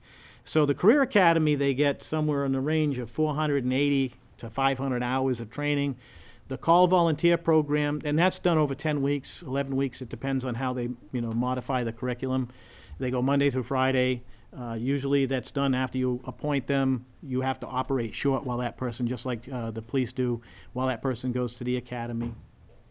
Whereas with the call people, that's a 5 to 6 month commitment, 3 nights a week that they go to the training. It's a combination of online training and in residence What's training. their role? Are they on call, or do they cover a shift? or No, how- under NFPA, everybody, I'm sure at one time or another has heard of NFPA, the National Fire Protection Association, which has the codes and standards for best practices, et cetera, for what we're expected to, requires that before anybody can respond to any emergency incident in terms of fire, they must be a minimum of firefighter one trained. Not necessarily certified, but trained. So that means that you're not going to be able to use that person until they've completed that academy. So if they're in between being appointed and an academy start date, it's hard sometimes to retain them because they can come to the firehouse, they can go to your training, but they can't go to emergency calls. If they're already an EMT, they can go to ambulance calls and they can go to fire calls and act as an EMT. But until they get that certificate or that training that they have the minimum competencies of a firefighter one, we can't use them. So let's focus on these 5 on-call paramedics. What would their role be? Are they cover shifts, or are they on, what would their I'm role gonna, be? I'm gonna cover all of that. Yeah, so, I think I'm gonna answer some of those questions, and we can talk more as we, Okay. progress through. So, now, in terms of an on-call fire, like when you talk about a Millbury or you talk about a Grafton where they don't have any full-time staff, right? Let's say that a fire department, community-wise, would need 40 firefighters in order to effectively fight fires in that community. I think they have 42, but go ahead. Well, what I'm getting at is that for every one person you need 3 call people to make up that one person, realistically, because of people's availability. Right. It stands to reason, there's 3 8-hour periods in a day, and, 24-hour periods, some available and some are not all the time. Right. Right? But it's a little bit more complex than that. These are just the general theories and guidelines. So, what we have learned in the last few decades is that the on-call fire department is an occupation in decline. So the fire service has seen a steady decline in the amount of people willing to serve as call and volunteer firefighters over the past 30 years. I made the illustration earlier when I talked about what Southbridge was when I was there and what it is now. And I'm sure that anybody who's been on Oxford long enough could see the differences here. And you can really see the difference with Auburn and the transition they made. When Bill Wynot was the chief in 2004, when I was in Dudley, it was a completely different looking fire department, mostly call, backed up by, and some small full-time, like we are now. That's where they were almost 20 years ago. So research has identified various reasons for this decline. First and foremost, getting back to the point about, I think that John was talking about in terms of training, whether it be EMS provider or even the fire training. The increased training requirements, right now, if you look at it, in order to get minimally competent, just besides the basic requirements, but to meet just your recurring proficiency training over a time, is 4 to 16 hours a month. The absolute minimum would be a Monday night or whatever, a one night a week doing 4 hours of training. But in most cases, if you go by the Insurance Service Organization and the NFPA minimum training requirements for recurring proficiency training for a regular firefighter, 16 hours a month. And that's really what, that's the same requirement as is for the full-time. Full-time staff, you can have them do it when they're on duty. And you have to supplement it when they're off duty for other drills, because it's still not enough, because they're also answering calls, Yeah. right? But they're on the clock. So, the other aspect of it is, because as John pointed out, we do more AMS calls than we do fire, and people join fire departments because they want to engage in that type of work. When you have low call volumes and not enough, because our job is to put ourselves out of a job, that low call volume, when they look at the time and investment in training and skills, basically they look at it and say, I'm putting all this time and energy into it, I'm not using the skills, and they lose interest. You don't maintain their interest. Households these days, they need 2 incomes. So in some cases, if you have 2 people in a household and they both work, then they decide to have children, one drops off, then somebody else picks up another part-time job. And we even see it in some of the full-time staff. As I mentioned, Dudley having many full-timers that are in their on-call department, Right. they get paid for that. They're Wonder why we don't do that. they're supplementing their incomes. Well, there's actually a good reason not to, and it has to do with indemnification and the heart lung law. But that's a conversation for another time. But in some cases, the pay's not enough in the public sector jobs, so they take on additional, jobs elsewhere. Ah, you hit it. Right. So increased family responsibilities, full-time career responsibilities and commitments, you know, it's like, for example, they may work for a company that requires them to work overtime in their job. So they have less time available to put in for the call department. Increased health risks, burnout, and PTSD is a common thing in the emergency services. And so some people, after experiencing some very traumatic events that you see in this profession, they tend to back out of it. Or just when you look at how the nature of the work has changed. I tell new recruits all the time when they come in, or anybody I have a chance to have a captive audience in, is that, you know, the environments that we're called to work in, they're dangerous. Anything can happen. And, you know, we see in the news, you know, often where people have lost their life.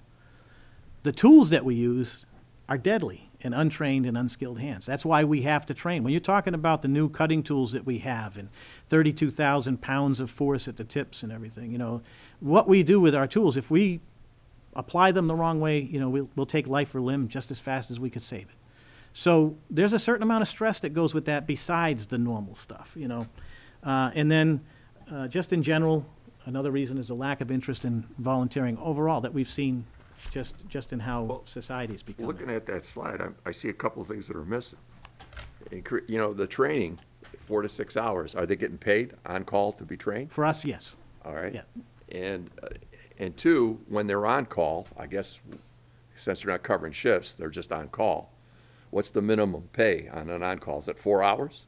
No. No, it's an Is- hour. I think right now, I think it's an hour. Wow. Well, that's one of the problems. Most of if I called somebody in as an employee to cover a shift, okay, I'm required by the state of Massachusetts to pay a minimum of 4 hours. Right. I am as a businessman. If Y- I'm running if they weren't a on the convenience schedule, store, and I call you in to cover a shift, Yeah. I have to pay you 4 hours. Right. So Yes. there is a problem right there. Well, So but that's there's an exclusion. I know there's for- an for exclusion, firefighters. but, So, but, if you're trying to attract on-call firefighters, you pay them a minimum of 4 hours, and you pay them, if it's $25 an hour for a paramedic, they get $25. Whatever their level is, they should be, because they're not big into any benefits. So whatever we're paying the full-time fire department, whatever the qualifications are, should mirror the rate of pay for the on-call fire department. I And don't with a disagree minimum with of that. 4 And I bet you'd get a lot more, those 5 vacancies would go away. well, the actual, in all actuality, that's actually doesn't happen. That's, one of the things we're seeing is even though you're paying people, I They used to do still this show for up. free. You know, I used to Yeah, hang out but- at the firehouse with my father Yeah. back then they worked 10s and 14s. I'd go down and work for him all day. My father used to say I was a volunteer, I was a volunteer firefighter, but, you know, and I didn't go to my dishwashing job enough, but spent more Well, I'm time just saying, volunteering if than I you- did washing I dishes. mean, you could reach out to the veterans community, and I bet you there are people there that have credentials and stuff. And I mean, if the pay was good and adequate for their, and they would cover their training time, I think you could probably fill some of those vacancies. That's just my opinion. That's just my opinion, but. So yeah, there's a lack of interest, you know, basically overall in volunteering. So I do have a number of applications, and we're getting around to try to do some recruitment, but in terms of like the minimum pay, so we have with the contract we have with the career firefighters through the collective bargaining, they get a minimum amount of time. When I was in Munson, we had a minimum of 1 hour for a day shift, and anything after 10 o'clock at night, it was a minimum of 2 hours we paid the on-call force for, but you've got to have the budget to support that too. So, but even still, I mean, we pay, we've increased since under my tenure with Joanne Frederick. I started the project before I arrived, and with the town manager, they increased the pay on the call department to make it, you know, a little bit more. It should mirror, Lucrative. whatever the credential, if they have the But- same credentials, it should mirror whatever they got full-time fire department. It should mirror it. You're not paying the benefits, so you're saving on the benefit side, so you should, if you want to attract on-call fire, it should mirror. Well, the thing is, what all of us are experiencing, as the chiefs talk about when we get together, is that this is a problem that's not just limited to Oxford. It's, we often understand. say even though we're paying people, we're not getting them to show up, because in some cases, you know, The interest is not there. there are people who work part-time, so they're maybe full-time, not necessarily in our department, but in other departments that I know of, full-time firefighters who work part-time for private EMS services. And they would rather go work their part-time EMS job than they would rather come back a time and a half in their career departments. And that could be a function of burnout or several other factors. But I think I might have some of that in the talking points going forward. So on our current call staff, we do try to fill 20 positions. Right now, we're at 15, and really, and I got a breakdown. So we have 9 personnel that are currently on the roster at Station 1 out of 12 positions. We have 3 that are firefighters only, 1 active, 2 inactive. Now, I've got people that I haven't seen since my first meeting with them when I took over as chief. There's 3 EMTs, 2 are active, 1 is inactive, 3 firefighter paramedics, or EMTs, 1's active, 2 are inactive. So for the inactive personnel, do they require additional training before they can be brought back into active status? They should have it. I mean, under OSHA, yes, we would be required to make sure they meet the minimum training requirements. Right. Because some of them, they're just, like I said, we haven't seen them in a long time. Right, so that's a technically- status that happens after a certain period of time or something like that. Yeah, well, technically, these people meet the requirements for what we would call they voluntarily separated themselves. It's job abandonment. Understood, You know, and really, because they don't come in and train, they become a liability to themselves, to the Right. firefighters they work Right, with in the right. town. And under OSHA, now that we are covered under OSHA regs, they fall outside the window of meeting those minimum training requirements. So at Station 2, we normally have 8. We have 2 that are vacant right now. Under that configuration, 2 firefighters, 1 active, 1 inactive, 1 paramedic who's active, 1 EMT who's active, 2 firefighter paramedics, 1's active, 1's inactive. So we have a total of 15, 8 are active, 7 are inactive. When you say inactive, this means they're not working. Correct. right? So technically, in Station 1, you have 4 active personnel. Right. Yes. Yeah.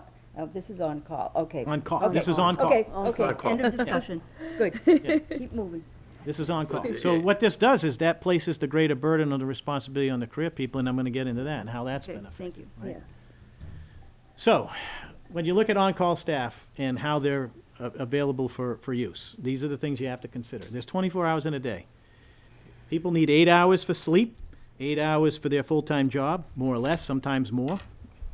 8 hours for all the other activities in their life. So in a 7-day work period, there's 168 work hours. That leaves 56 hours out of that 168 for them to do, for anybody, to do all their other activities. Preparing for work, driving to work, driving home from work, children's activities, going to lunch, dinner, family activities, household chores, and whatever else remains, their hobbies, and whatever little time is left over for the fire department. Kind of broke it out in a pie chart. So when you look at it, and this is on a work week, not a day, but it, you know. But this is anybody that wants a part-time job. This isn't just on-call fire department. This is anybody. Well, but I that didn't has even a part- include if the call people not only work a full-time job, they also may work a part-time job Right. somewhere No, else. no, I'm saying, But yes. if I was a full-time employee and I wanted a part-time job, this would translate the same, whether I'm it's on-call or working at McDonald's. Yes, exactly. Yep. No, so If I need the money, I need the money. If the money is right, You can't be guaranteed you're gonna be called in, though.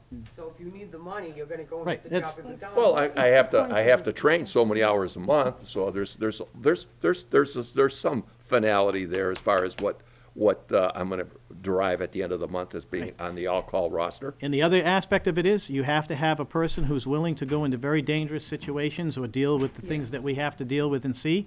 And they also have to have the aptitude, the skill set, and, you know, minimum competency to be able to fulfill those duties and responsibilities. It's not something that, you know, it's like the military, you know. Do you It's, think this will get better with the fire services program at the high school? I'm hoping to. That was the whole reason that, actually, that was my pitch that I gave to the superintendent, and I was very pleased that they were very supportive of it. So that's the goal. The goal is to make it, If you Into have recruitment. kids that go into We the discussed the program budget, haven't we? next year as seniors, will they be able to be on call? once they hit, Graduate, or so- do they need more than a year? so the way it's set up right now within Oxford Fire, you have to be 18 years old to be able to engage in firefighting. Direct, anyway, in the Commonwealth, there are provisions you can have, what we used to call auxiliaries. You can get on the fire department at 16 as long as you're not directly handling dangerous equipment or going into burning buildings. We don't meet that requirement. We have an Explorer post, but it's been inactive because of COVID and some other factors. So, but the long and the short of it is, the goal of that program is to give them the curriculum for firefighter 1 and 2 so they're minimally trained, so that at the end of the day, or at the end of the course of instruction, I should say, they're going to have that certificate that says they have the contact hours for the minimum training requirements for firefighter 1. Once they hit 18 and they join the department, then yes, we can actually engage them in firefighting opportunities right away, as opposed to having to wait till they go to the academy. But is that a 1 year, so firefighter 1 and 2, is that 2 years Well- of training, or can a senior do that all next year? So I believe right now, the way we set up the curriculum has to be at firefighter 1, and the reason being is, so firefighter 1 and 2, when you look at it, if you look at the curriculum, firefighter 1 would be like 70%, firefighter 2 would be 30%. And firefighter 2 gets into the actual live fire. In the Commonwealth of Massachusetts, no one can engage in direct firefighting, whether it be training or otherwise, until they're 18 years of age. So they're not, in the school, we're not going to be able to do live To do fire that type of training. training. Yeah. Just to clarify for the budget, since we're talking about the on-call, does this come in under the line item for part-time EMS Yes. and fire? Yeah. Okay, and so you're kind of talking through some of the areas where we're Yes. seeing the decrease from, I think we budgeted 82,000 in '22, so it's 49,600. Those are for trade-offs the to cover, and request. I'll get into that when we go Okay, to the, okay. when we get to the. Just to bring us back. Yeah, and like I said, I know this is a lot of information, but I want to paint the picture of what we're. Yeah, I what we're appreciate up that. against. So, full-time staff. Now let's talk about what the full-time staff, as we're currently configured, are up against and what they're currently experiencing. So their average work for a week is 42 hours. There's mandatory 4 hours of training, that's above the 42. So if they're on duty, great, they do it when they're on duty, but if they have to go on a call, they miss it, so they have to make it up. So we budget for the 42 hours of regular work plus the 4 hours of training every year. Right now, as it sits, because I'm going to talk about what happens when we only have 4 people, because Right. that's just enough to cover. We have a minimum of 4, and we have to have 4 people on duty to staff 2 ambulances and 2 stations. But people also still have to be able to take their vacation, take their personal time, et cetera. So right now, we have we're down a person because somebody went into another career of nursing. We've recruited somebody who will be starting in April to fill that position, another paramedic, which is great. And that one is a lateral transfer, which means they're coming from another active fire department, so no need to train them and everything, and they're all good to go. But because we also have a person out IOD, injured on duty. So the mandatory overtime hours is on average 5.5 hours per person right now for the full-time staff, because we're filling some of with the call staff that are taking these shifts, but the one thing about call personnel is it has to be at their leisure. The minute you mandate work hours for any call person under the labor laws, they're automatically entitled to collective bargaining rights.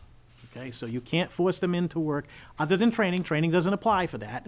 But if you say, call firefighter Smith, you are coming in to work this shift, the minute you do that, they're automatically entitled to collective bargaining rights. So they're intermittent, casual employees that come at their leisure. And they have to, you can make certain requirements they have to meet, but that's about it. So a total of 51 and a half hours is what they're facing right now. With 2 stations, with 2 people each, it requires a minimum staffing of 4. There's no capacity within the groups right now to support employee time off for regular vacations, personal time, sick calls, and engine on duty. And what I mean by that is that, typically if you had, you'd have a staffing factor that allows you to fill so many seats, but also allow so many people to be off for sick time and so many people off. We don't do that. So when we have somebody go out sick, Deputy Chief Belanger, and with the assistance and backup from Deputy Chief Sellers, they have to put out messages to the entire department, call in full-time to say, this shift is open, please bid on it. And if somebody doesn't bid on it, hopefully somebody will, but if somebody doesn't bid on it, then they have to go to whoever's in the full-time staff to say, okay, who's next up on the forced list. If it happens when they're getting ready to get off duty, they have to go to the person and say, we have to hold you over. And it's mandatory overtime. So, and I think right now, and this really, I think is more on the liberal side. I say on-call personnel are meeting our needs 10 to 25% of the time. It's probably about 10, I think 25% is being a little bit generous, but. So we have forced holdovers or overtime for full-time staff needed to fill these voids.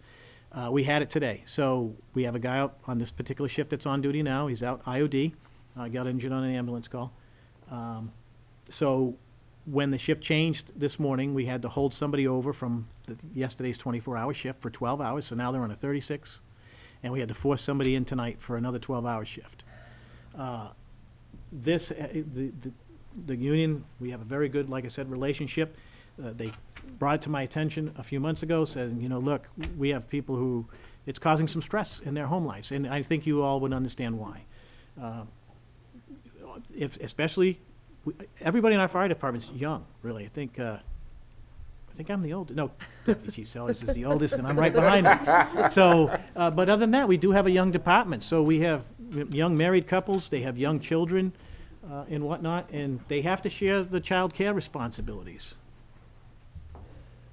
So, other factors, I could tell you, our men and women of Oxford Fire and Emergency Services, they have been performing admirably during the worst pandemic that we have seen.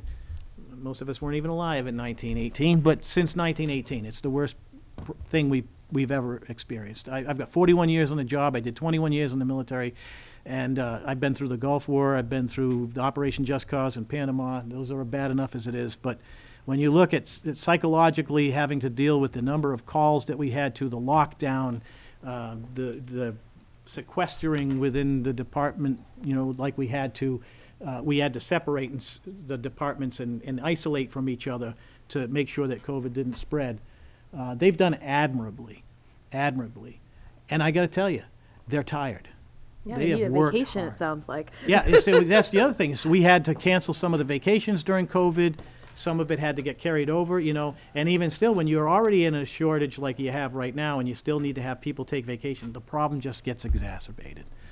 So when the full-time staff, our staff has transported many sick patients during COVID, and then some of them actually even became sick themselves. So when the full-time staff does finally get some time off, they're less apt to answer the callbacks for subsequent emergency calls when the duty crew is out of station, because they need their respite from their work. You know, they've earned their time off, and they deserve it and they need it. And I don't think anybody would disagree with me on that. So let's talk about what a fire department our size would look like in an ideal world, right? And that would be this. If we want to fully equip an engine, a fire suppression apparatus at Station 1, and a fire suppression apparatus at Station 2, that's 4 people each. And then to have 2 fully staffed ambulances to go out and still have, that would give you 2 fully staffed ambulances in each end of town and 2 fully staffed engines to meet any fire need that we have. That's what it would look like. It would be a fire department of 52 full-time personnel plus an administrative assistant. Also in there would be a full-time training officer to deal with the requirements that we have for recurring proficiency training for fire, and then also the EMS requirements. They're very robust. And right now, we do it by Officer Nick Lambert and Kevin Holstrom, who helps him out, managing the training while also answering calls, right? They work 24-hour shifts, an average of 42 hours a week. They're answering their calls. They either have to come in on their day off and we pay them time and a half to do it, or they have to find the time on that shift to do these things. It becomes very cumbersome. That's what it would look like in an ideal world. Again, that's the stick figure looking of it. You'd have a captain down south, a lieutenant up north, and like I said, 6 people and 6 people. That's 12 per shift, 4 groups of 12s, 48, plus the administrative staff. That's very expensive. Yeah. That's maybe Oxford 10, 20 years from now, right? But we have to have a plan to And get 2 there. shopping centers. Yeah, we have to have a Otherwise, we plan. won't be able to Cultivation afford delivery. facility. Right. We have to have a plan to get there. And one has been laid out for us, and we still, I have some more work to do in that regard. But foundations for change that I talked about with my staff when I started as chief, and there's 3 things that we look at that serve as the foundation for changes in Oxford Fire. Consensus standards like the National Fire Protection Association, Occupational Safety and Health Administration, and the National Institute for Safety and Health there. Next thing is fire service best practices. Who's leading the way and what they're doing to make it work more efficiently for them. With the ideas like John Yule, Mr. Chairman, had suggested with come up with ways to train and retain your people. Those are all great suggestions, and I know we've had some great conversations about that. And then for us in particular is the Oxford Near Miss report that Municipal Resources Incorporated did for the town back after basically a Mayday call and a near potentially devastating death in the fire service on a Main Street fire back in 2017. That's what we use to kind of move forward with this. Well, in terms of NFPA 17, there's hundreds of those regulations, but 1710 is the one that applies for us as a full-time career department. That requires us to have a 4-minute response time for fire and EMS emergency on the initial response to get the first vehicle out, 8 minutes for response for an advanced life support unit to arrive, that's paramedic level, and then 16 personnel on the scene of a working structure fire, which includes our mutual aid company. So I don't want anybody to go, oh my God, we gotta have 16 people on duty. No. We got the We need to response have the time. initial response of at least 4 to 6 people, but then the Which we rest. didn't have when the North Station was Right. closed. Correct, yeah. But looking at the regulations now, at this point, we're meeting these requirements. We have the 2 in and the 2 out and the Yes, response barely, time. barely making it. Barely. And, but the thing is it goes, it falls away when we have one of the units out and one only Right. remaining. So, yeah, applicable to both stations, right? So when we talk about those response times, and that's why we have 2 stations in Oxford, Right. because we could never meet these Right. response times. North Station. The OSHA 2 in and 2 out, as you have pointed out. So that means that anytime 2 employees, at least 2 employees have to enter what we call an IDLH, basically a smoke-filled Right. building with high heat and where, potential for death exists. And then you have to have 2 on the outside to go in and rescue them in case something happens. And in the fire service, everything we do has to be done in pairs.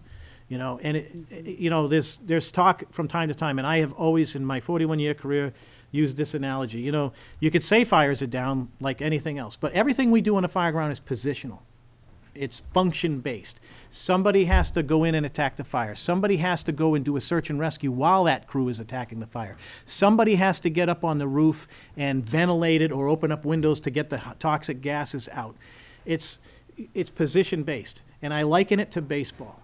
There's a need for 9 people on the field because it's positional.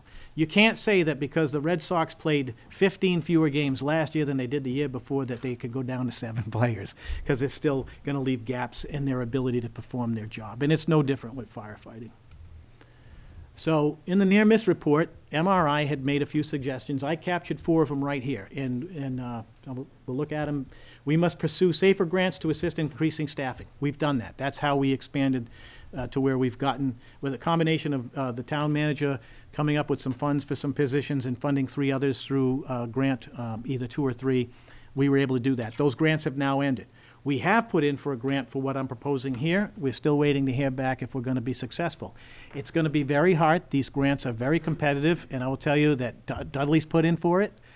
Auburn's put in for 12 more positions under the SAFER. We've put in for 4. So that just gives you the idea around here. We're talking, this is nationwide program, so it's going to be highly And competitive. how long is the grant for? 3 years, and it's, I think it's 100% the first year, and then you had to successively take it over till you get to the 4th year where you have to be able to Take support over. it. And that's what we were able to do before, and it's worked out well for us. They suggested encouraging more active participation of the current roster of on-call personnel. We have done that, but we have the same problems that every other fire department in the area, and indeed the nation has, with just recruiting and retaining people. Part of that, when you look at the next bullet, which says encourage firefighter certification of current members to facilitate personnel for interior firefighting operations. That statement in the MRI report was specifically to on-call firefighters. But you understand that by requiring some of the existing people, like if you have somebody who's been on a fire department for 20 years, and you're telling them now, you got to go back to the fire academy and get firefighter 1 too, because you're not going to be able to be grandfathered into it. They're going to say, I've been doing this for 20 years, I don't want to do it, and we've lost people that way. I'm not saying specifically in Oxford, but anecdotally in the fire service as a whole. So that has that knock-on effect. Provide a consistent level of staffing for all 4 groups, assuring a fire officer on each shift, as well as a benchmark towards future increases in staffing to meet current and future service demands. And this is an ongoing one. We've met it, but it's also time to now expand it and meet it again. And we've done that. We've gotten to this point by the support of this committee, the town manager, the board of selectmen, and the citizens and whatnot. So, again, this is what it would look like. And it's just adding an extra person to each shift. Right? So now you got 3 people at Station 1 and 2 people up at the North Station. That gives us 3 people on a fire suppression apparatus out of Station 1. If the crews go out, it keeps the officer in there to either staff a 3rd ambulance call with one of the deputies or myself or somebody who may come in, and also be able to work on some of the stuff around the station. Seems like a 3rd ambulance calls, the way the numbers are looking. Well, we would actually, we've been getting a lot more 3rd ambulance calls. The problem is that we're down an ambulance right now. And so, because ambulance 1, which is on the docket to get replaced, had some major issues come up. So we're looking to get that fixed right now and get it back, but. So again, that's just the graphic of what it would look like. So what would this do? This staffing improvement benefits of this budget would give us the ability to staff at least one fire suppression vehicle at headquarters with 3 personnel. It gives us the capacity within each group to do those things I talked about we can't do right now. Provide regular vacations, personal time, sick calls, and injured on duty. We wouldn't have to call in anybody or force anybody in on overtime. We would see a significant reduction in forced holdovers and overtime from the full-time staff that's needed to fill the voids, because they'd be able to absorb it in the shift. It would also give us the ability, if we hire somebody now who is a paramedic but doesn't have the fire, we could send them to the full-time academy, because we've got 4 people who could still be there while they have to go and attend the academy. That would reduce the stress on the family and home life for their spouses and sharing childcare responsibilities. And I think that the knock-on effect going forward is, once we got down to that normal type of response posture, we probably see more of the full-time staff coming back, because they're energized and ready to come back for some of those calls. This slide is wrong. I forgot to update it based upon the manager's changes that came back. So this, we can, this is the piece of pie that shows how our budget comes about from either taxation part of it or the ambulance receipts. So the corrected numbers should be, because we have the capacity to take what we need in total from the ambulance reserve receipts account. That's the blue figure up there. So instead of my figure of 775, the town manager has proposed using 790,000 from the ambulance reserve receipts account and 1,359,686 from taxation, or from the, appropriation at town We have to meeting. watch that, because we use that to replace these ambulances. So if we take too much to cover your operational costs, there's no money for the next year's ambulance replacement. Well, Katie and her team are all over that. I know, we yes, talked so, about this. Yeah, and so these numbers are based upon the increase in revenue that we've seen, because as you see, some of our bills have gone up, like ambulance billing, and our billing goes up because our runs. Well, your billing administrative went up $10,000 from Right. 35 to Yeah, 45. because we're doing more runs. Yep, More runs. Exactly. Now you're gonna have to increase your fees because of the fuel and the other costs associated with running that ambulance.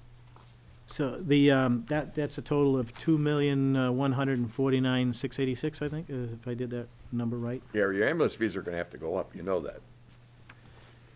Yeah, well, we always examine them. They do go up, yeah. So. Will go up because of the with- fuel cost.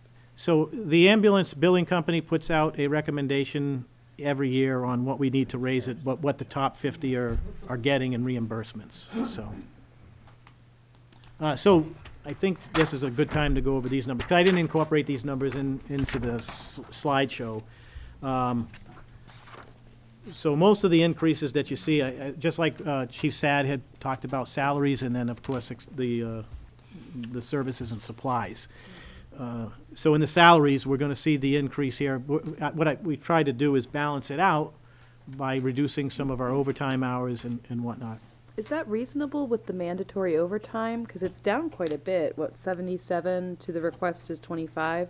That's with the anticipated increase in staffing, right? Right, yeah, So- so I try to keep a cushion in there, because we don't know what's gonna happen, and most of that is gonna be, if we can handle everything on a shift, and we don't go to a multiple alarm, then, we're not gonna incur those costs. But those are the things that, if you end up with some kind of severe emergency, then, and I'm gonna cover what it costs, what this covers and what it doesn't cover, but we would have to go to a supplemental at the special or annual town meeting to make up any shortfall based Which we upon- did a couple of years ago. Yeah, Right. yeah, that was, I So think the before. anticipation is that mandatory overtime would not be in effect if we have these staffing level increases, and that's Right. where you're able to Yeah, balance. Our, it. Just to our goal is to clarify. eliminate that. It's Yeah. not good for morale, like I Right, said, yeah.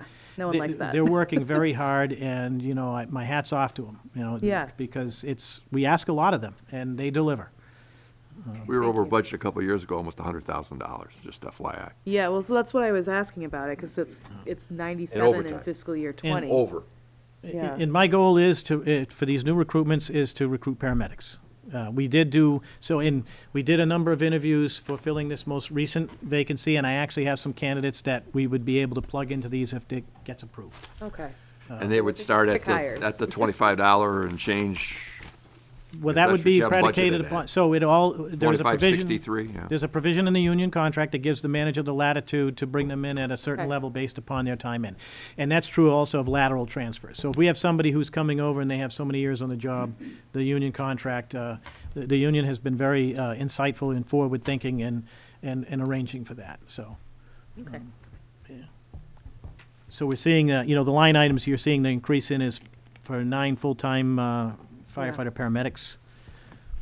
So you have 1 captain and 2 and 4 paramedics, basically, is what you're requesting, Right. in personnel. No, the captain's not in there, I don't believe. That's off the table. Well, so. it is in this one. The captain with the paramedic training officer, it looks like it didn't go Okay, that's through. actually an existing person, so. Okay. Yeah, that's actually Captain Says Lambert. vacant, captain. Yeah, the vacant captain is so there is a vacancy in the captain's position that I wanted to fill. That's when you see zeroed out, that's. Right. In there for that's deputy, $86,000, and That- it's part of this Separate number. posi- that's Deputy Chief Sellers, that was the vacancy that was created from Deputy Chief Sellers' promotion to Deputy Chief. Okay. So that's in there, it's in the budget.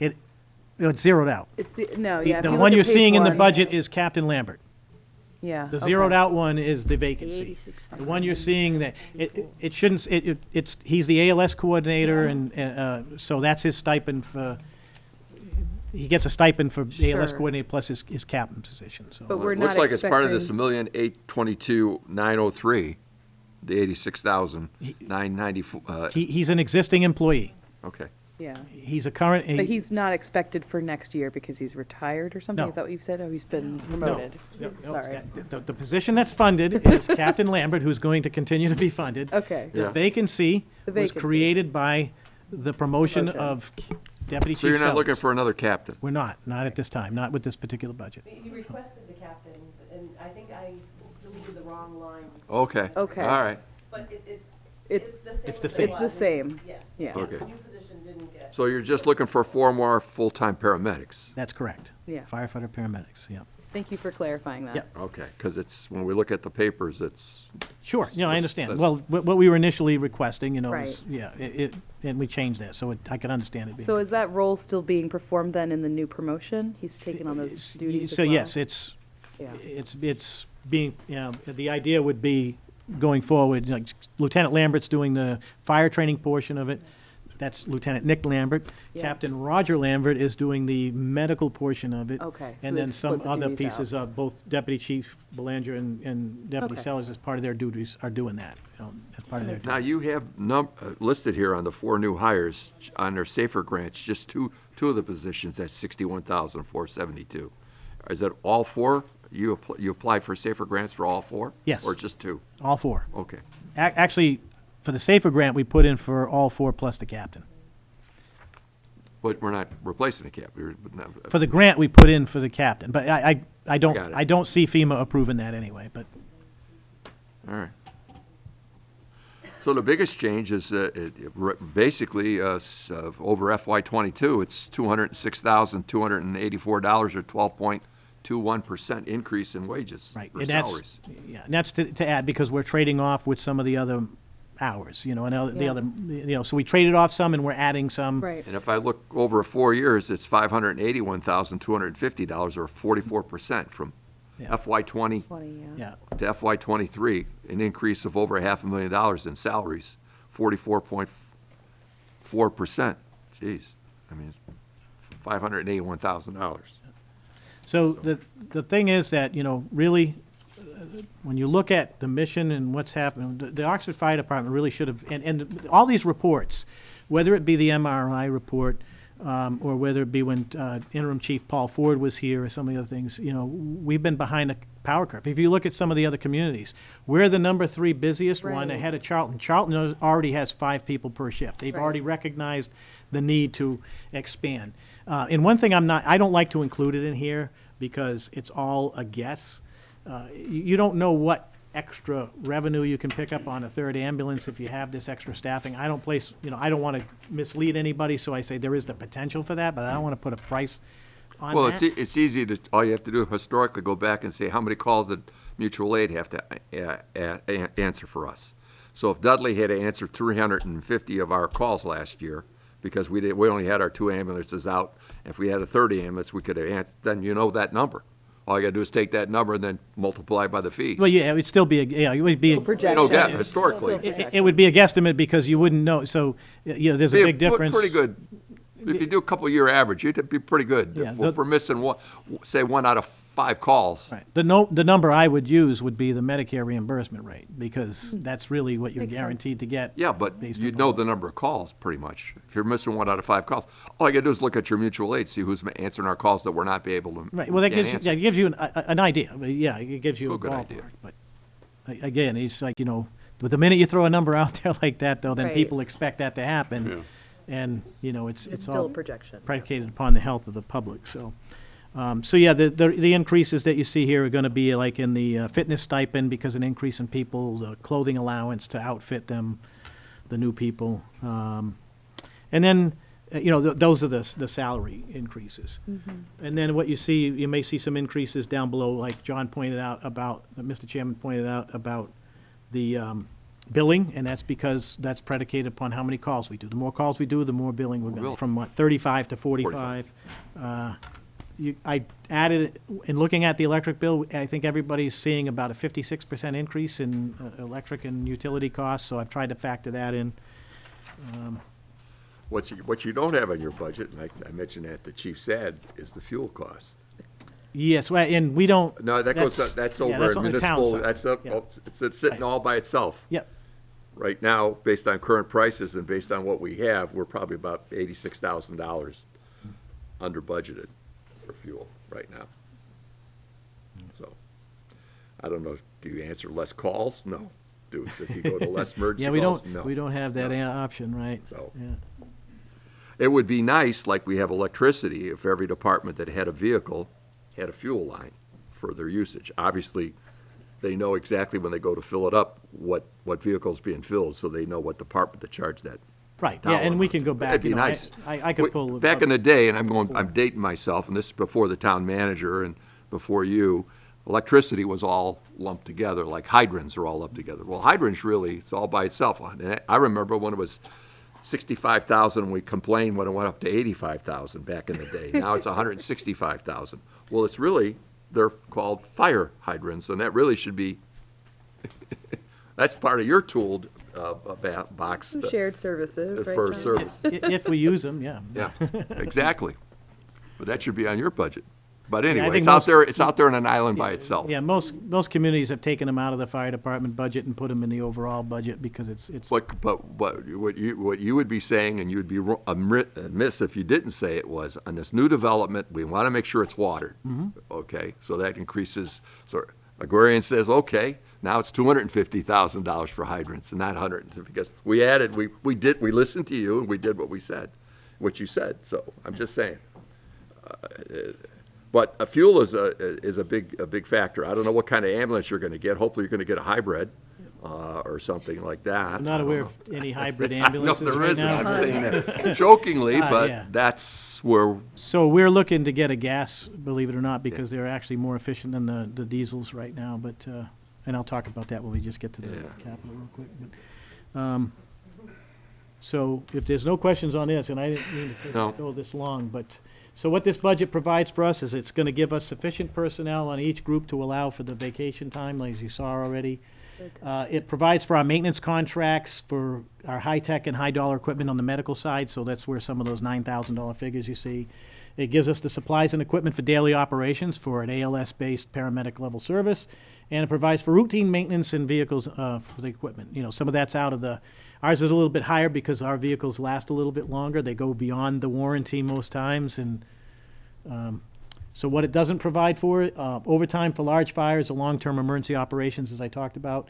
If we have more than, if we go to the full staffing that we want, that'll take care of one person. If we end up having multiple people, which I don't foresee happening, but I like to at least mention it.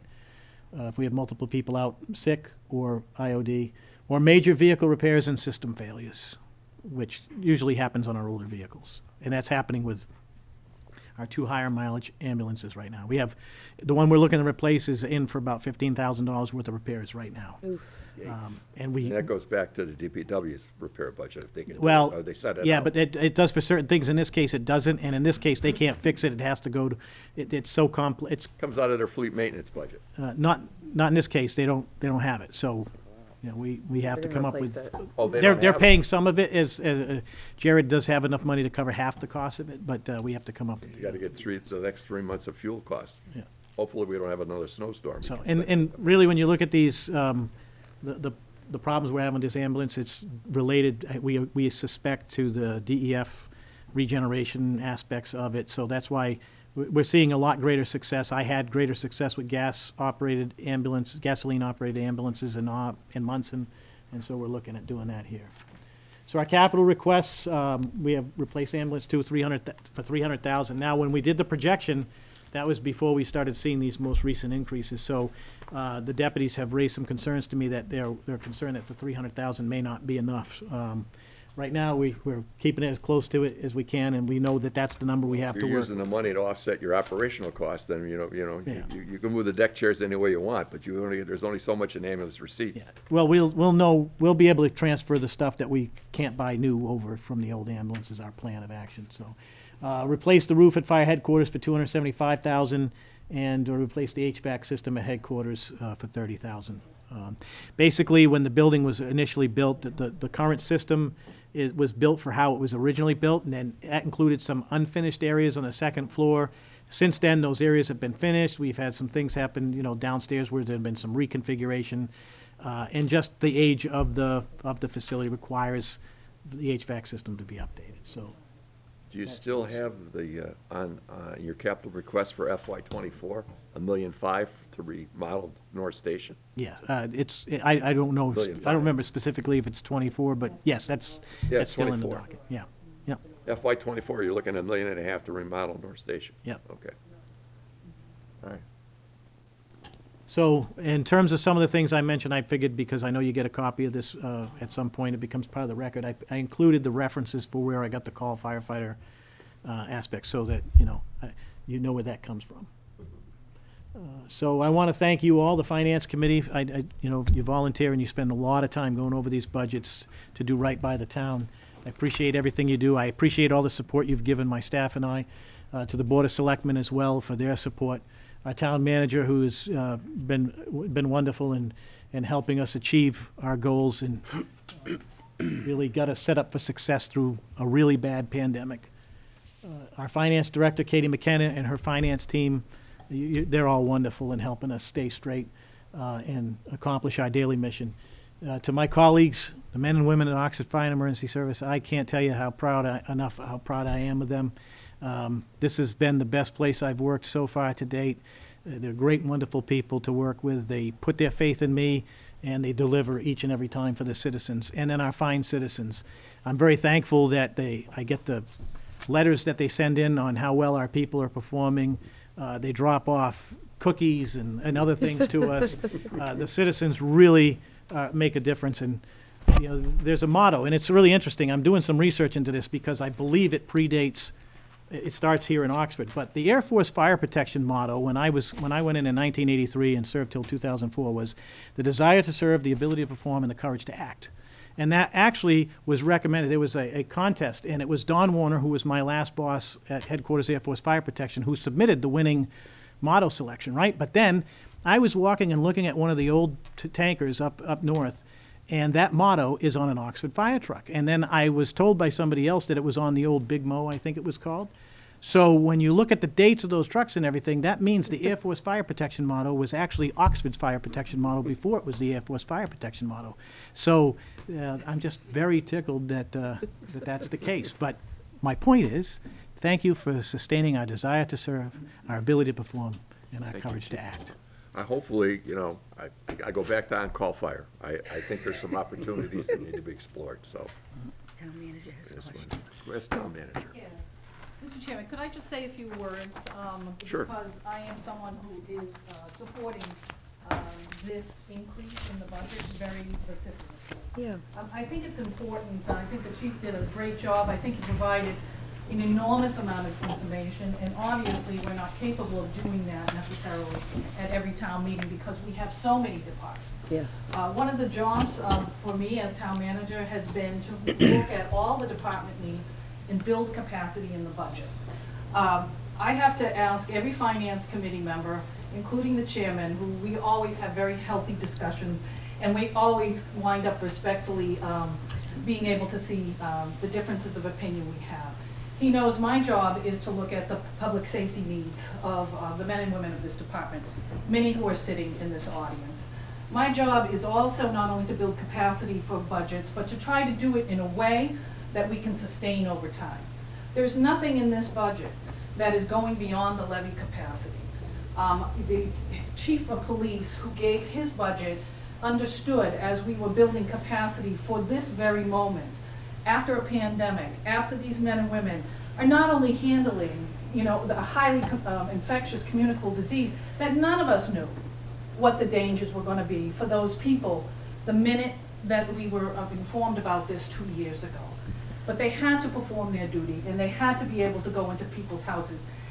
I would argue that we cannot afford to lower the standards of this profession. And matter of fact, I will get up at town meeting and try to do my best to explain to people that this is one profession we cannot dumb down. You cannot equate a part-time job with going to McDonald's and putting your hands in someone's body at an accident scene to stop a bleeding and to try to save a life. You can't equate somebody working at Dunkin' Donuts for extra money to someone who has to show up at a scene on Charlton Street after someone walks in front of a Mack truck. You just can't equate that with the kind of jobs that they do. And I know this because I will go to that station after these men and women see a terrible incident and watch the chaplain try to work with them. This is no different than our police department. Matter of fact, I saw this finance committee understand how we had understaffed our police department. The fire department knew their day would come too, but they also knew that we could only build capacity one step at a time, 1 year at a time, to make sure that if we're gonna hire people, we're not gonna let them go. The fire department and the police department work inextricably together. They are the two branches of public safety. But I will argue that we had no problem thinking about how we needed to add staff for the police department. They're staffed at 24 full-time police officers, 2 part-time officers. I will do that and defend that every day as a manager. But I cannot stand here, after what we just went through, with all of these men and women, and not advocate, after opening up a station that had been closed for years, after watching them turn it around and make it a full-functioning fire station. I knew that would take resources. They knew it. And they were willing to do it even without the staff, because they wanted to increase their response times. It's vitally important that these people feel that they can do the job, not just with their equipment, but with their measure of skills and prowess in being able to address the public safety needs. We can't afford to continue to operate the way we do. We have to look at the national trends. I see these people trying to staff, and you cannot just pull people off the street. You can't incentivize someone to just want to become a paramedic on the spot. It takes 2 years of full-time training. It's $25,000 at Quincy. In the police department, it's $3,000 to send to the police academy. We send them for 6 months. We pay them $27,000 to get trained. Put 2 years full-time doing that, and also the tuition costs. I get it, John. I really want to make sure that we are, giving the best value to our taxpayers. I think we can do it. I think we have a good shot even with the CARES Act. But if we don't, we have a finance director, manager that will stand up and say, we can afford this at this moment. And I think there isn't any turning back. It's either that or we will continue to lose those paramedics, and we will continue to lose them not just because we don't have adequate staffing, but because we don't provide them with the resources to act in a way that we hope they'll be able to respond at each and every call. Because at the end of the day, that's what you want. You want people to be able to respond in a timely way. And I'm sorry, but I feel very passionate about this because I have made these men and women, pause and wait to their moment. And we couldn't do it during the pandemic, although we tried, and many of the on-call people we used, they were just like, you can't even pay me enough to do this because the dangers were so real. And even our police department understood the majority of that intimate, personal, on-site work was done by our paramedics and EMTs. And I just say that, for me, this was the big ask in this budget. And it is the most important ask, and I feel very passionate about it. And for somebody who worked even legislatively and actually fought for firefighters, paramedics, and EMS service response for the EMS 2000 bill, which was groundbreaking. You know, it required that perspective of the local community. So I know you have a lot to look at, but I felt that, you know, we need to make those statements loud and clear. We can't forget what these people have done. And it's easy to do that because sometimes, you know, the time period when the ask comes is so much later. But Yeah. it's not too late. We're still dealing with, you know, different variants of a virus that could turn around at any given day. You have very important roles to make recommendations. I hope that this committee does make the recommendation to go forward because the community has to hear it from a number of people that this is essential.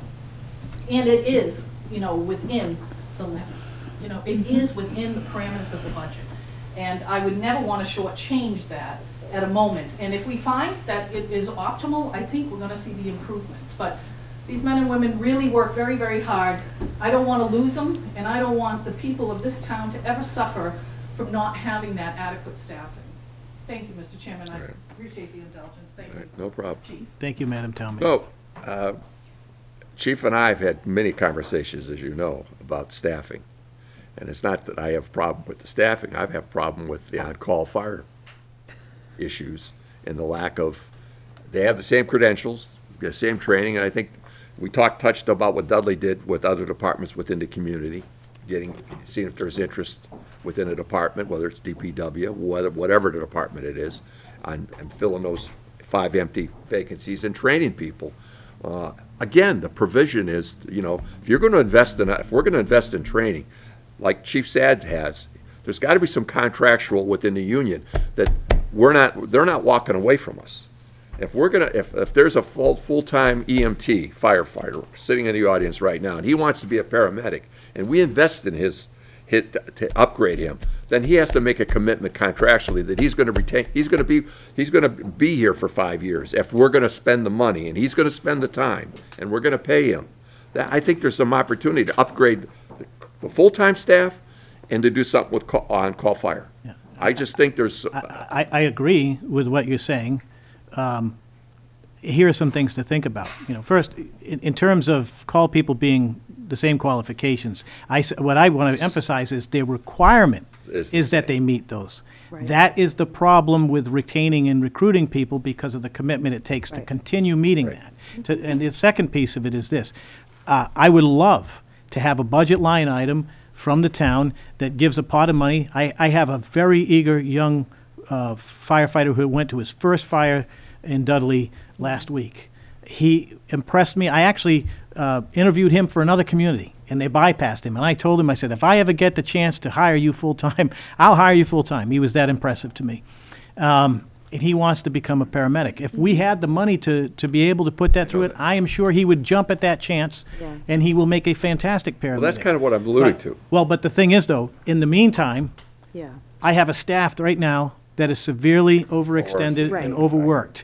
And in the trade-off and balance of things, I need to recruit 4 paramedics right now to be able to provide the relief that the men and women that are serving right now can get some respite and have enough staffing to just meet the bare minimums. I just say, we owe it to them, the full-time fire department, to grow within. I agree. To promote within, Yeah. if you will. Yeah. If they're willing to make a commitment, we should be willing to make a commitment. Yeah, no, and you have been rock solid in that, and one of the things I'm grateful for is the relationship we've developed since I first started here. You've always been open to listening to what I have to say, and you offer some very good insight, and you're very supportive in that regard. And just if we had the resources, I know we could accomplish a lot, but our resources are limited, so we have to, Prioritize look at what what you is have. the most effective we could do to help the situation right now. Yep. Any other questions? No, Chief very McDonald. thorough. Thank you. Thank you. Thank you all very much. I appreciate your time. Town manager, you're up next.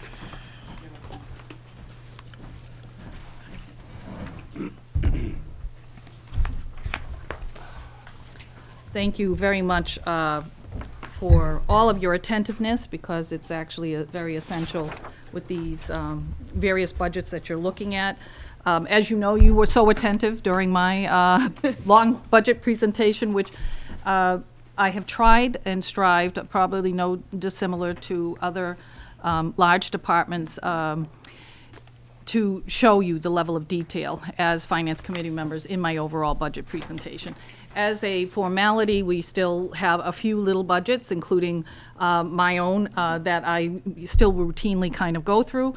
So you'll recognize the little fellow up there because he was part of my overall budget presentation. But tonight, I'm just focused on these different various budgets, just to provide a little bit more analysis and also just to give you a little bit idea of where the changes are.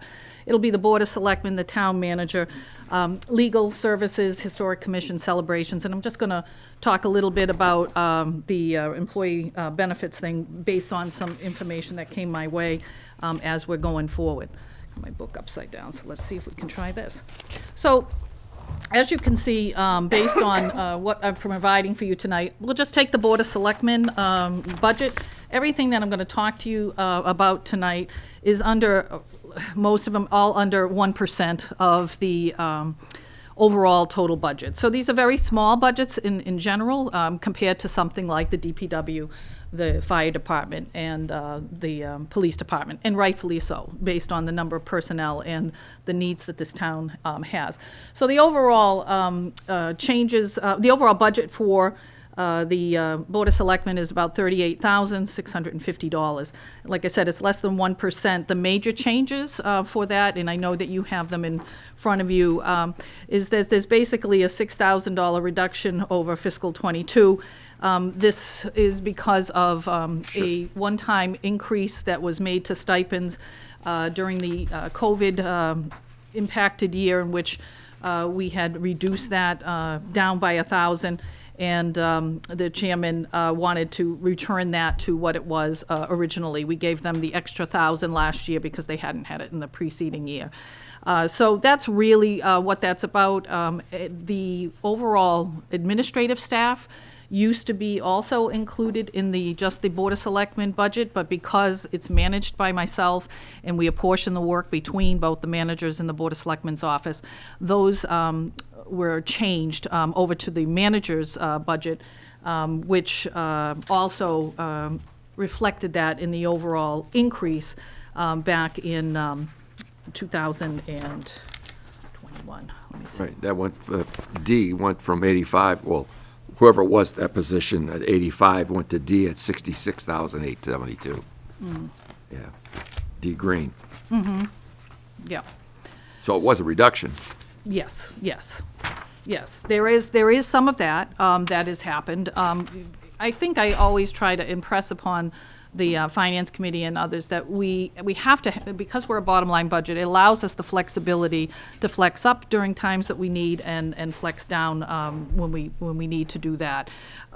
In the next budget for Town Manager, the overall total budget is $484,111. Basically, that meets 1% of the budget. Again, this includes staff in both the Board of Selectmen office and the Town Manager's office.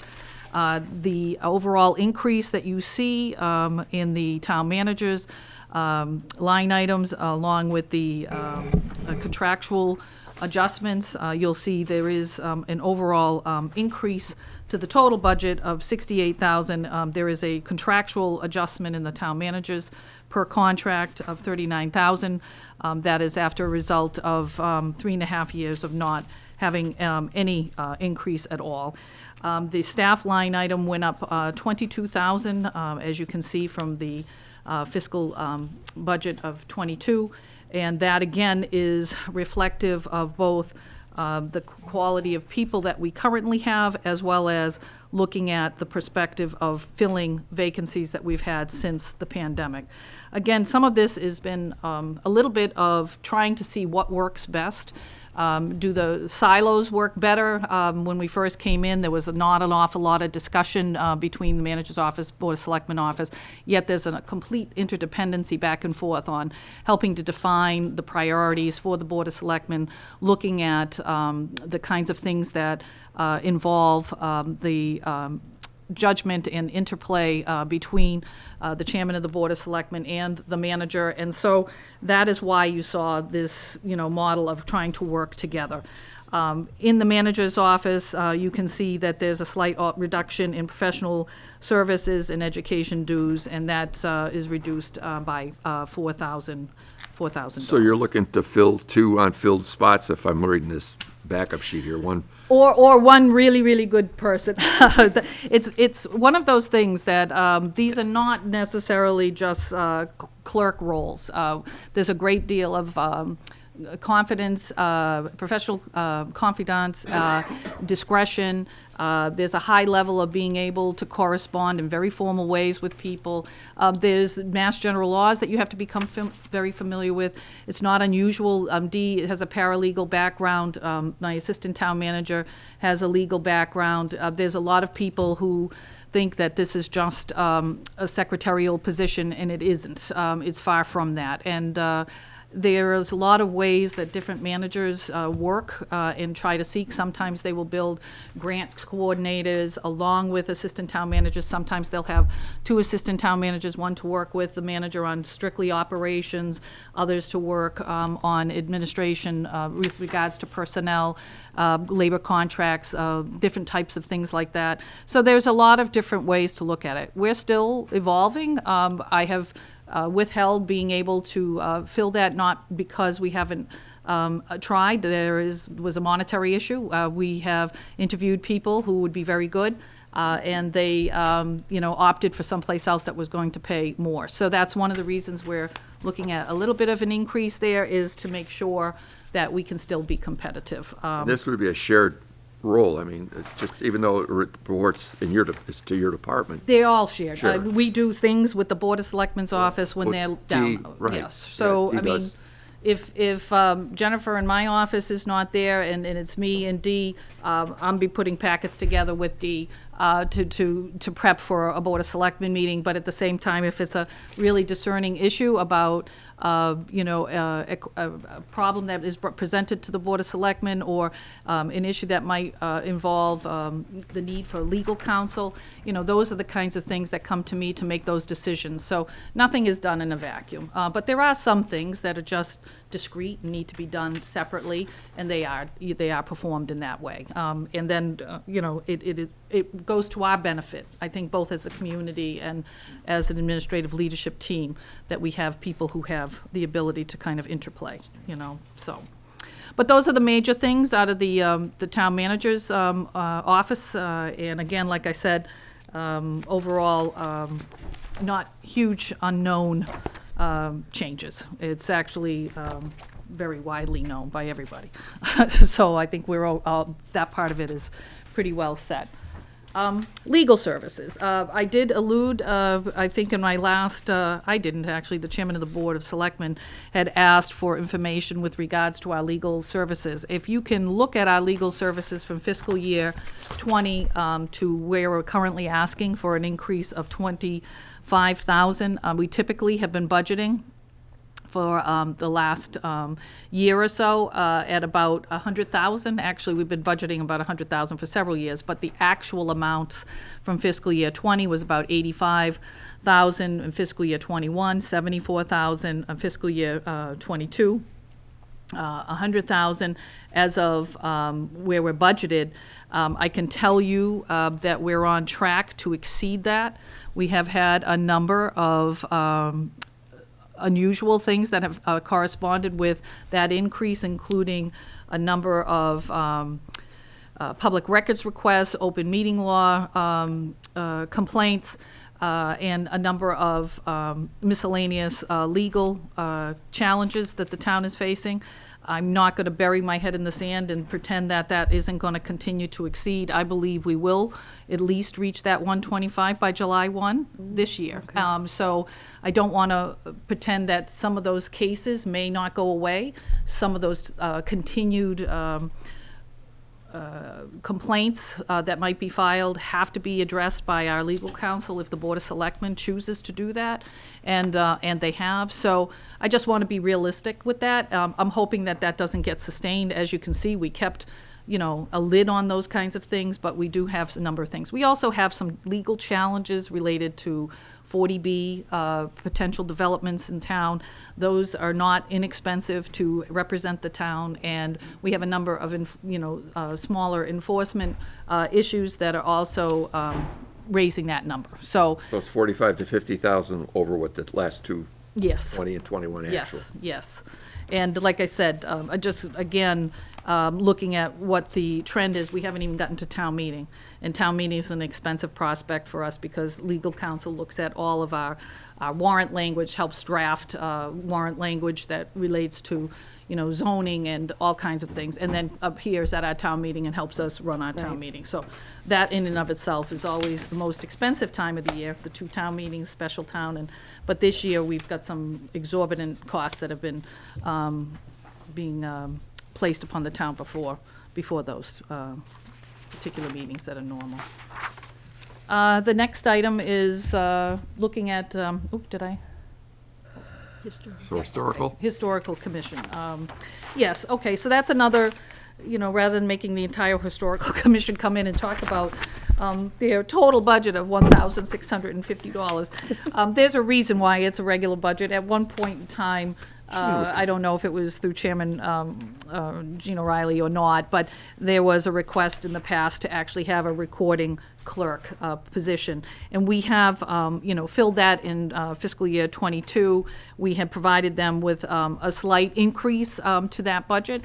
And it's just a matter of a formality to be able to say we're providing that support and providing them with a little bit more funding, particularly in the areas of supplies and miscellaneous. But overall, they don't ask for a lot. They do an incredible amount. We're grateful for everything they're doing. They just came before the Board of Selectmen to really give some advocacy to the Huguenot Oak, which is going to be taken down, and some ideas about how we can incorporate that history into the overall legacy of this community. And they always have a great deal of input into everything that we do, from whether it's historic trees or historic buildings. And they've got some great ideas lined up for this coming year. So I just want to give tribute to them for what they ask for, and we continue to try to provide them with that. The next budget, which again is way under 1% of the overall budget. It's celebrations. In there, we typically have Veterans Day flags that we get on the street. We do have bandstand celebrations, Memorial Day celebrations.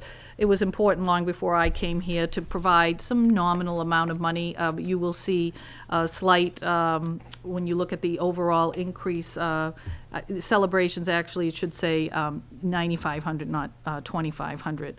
But the overall increase is only about $500 that we were going to be doing it because we're replacing flags this coming year. And also, we have had such a successful transition to our Veterans Day luncheon. We had over 160 people attend in the fall. Last year, we had, previous year, not last year, right before COVID, we had 100. This time we had to split the actual servings for the number of attendees into two because we couldn't fit them all at Carbuncle. It was an event that I started and trying to grow interest and tribute to our veterans, and it certainly has. We used to have a very small group of people at the senior center, and we've grown that from maybe 24 people to more than 160 attendees. And we had to actually cut it off because we couldn't actually put them any further. We would have had to have a third seating. But Lieutenant Governor Polito came. We have the Junior ROTC that participates. It's really wonderful. But we pay for the dinner. We pay for the way to give tribute.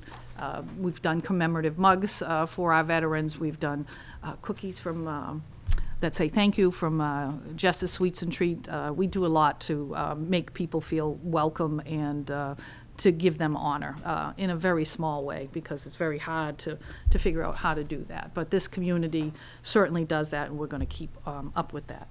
The last item I just wanted to touch upon, I know our human resource specialist had talked about employee benefits, and because it includes the large portion of our budget, 17.5%, about $8 million of the total $40+ million budget goes into employee benefits. Under employee benefits, there's a portion that requires a lot of negotiation by the manager's office, and that has to do with general insurance. And prior to the human resource specialist doing this, we didn't have our overall pricing quotes coming in. I have routinely been able to drive this number down for just general insurance, and this year it's going to be going down by almost $75,000, even though there is an increase in the overall total employment benefits, and that is because it goes mostly into retirement. But Katie and I have kept the overall line item at $425,000, despite today finding out from Maya that it looks like we may go down by as much as $75,000. Because we have that bottom line budget, it's important under this employee benefits, not knowing where unemployment is going to go with these new hires from the school. They will have until, 2024 and beyond to be able to figure out how they're going to staff, whether they're going to keep these staff, whether they're going to go on unemployment. And so we're going to keep that cushion just in case we need to have it so that we don't have a problem. But I thought it was important to note that through really good negotiation and almost walking away from our current general insurance provider, we have been able to drive down that cost well beyond $100,000 in preceding years. But despite that, we've had always the increased cost for retirement, but even our overall health insurance is still budget neutral.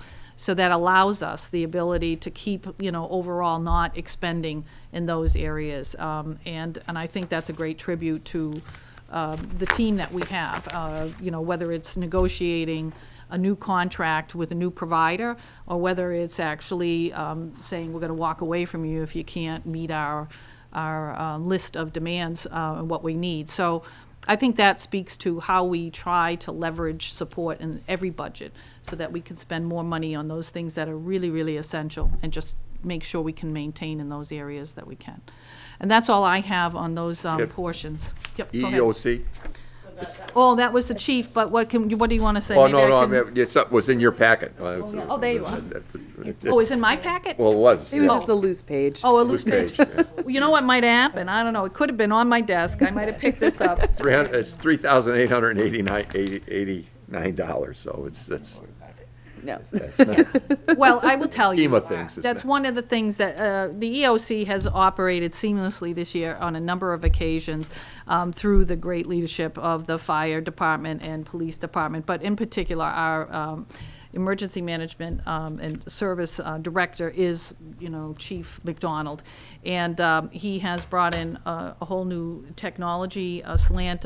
Prior to that, our interim chief, Belanger, had started to try to modernize us, and we brought in all VoIP phone systems and Reverse have phone wired it. calls, yeah. Yeah, so it works really good, and Reverse you will talk to the DPW, Jared will tell you that now there's really great seamless communication from the EOC right out to DPW. So if there's a number of trees down, sometimes they're already responding, getting rid of the tree before the next tree falls.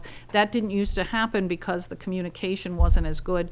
Our communications for even our radios weren't working as well as they do now. So there's a whole bunch of things that actually have come together, but I will give the credit where it's due, which is to the three branches of public safety, our police, fire, and our DPW.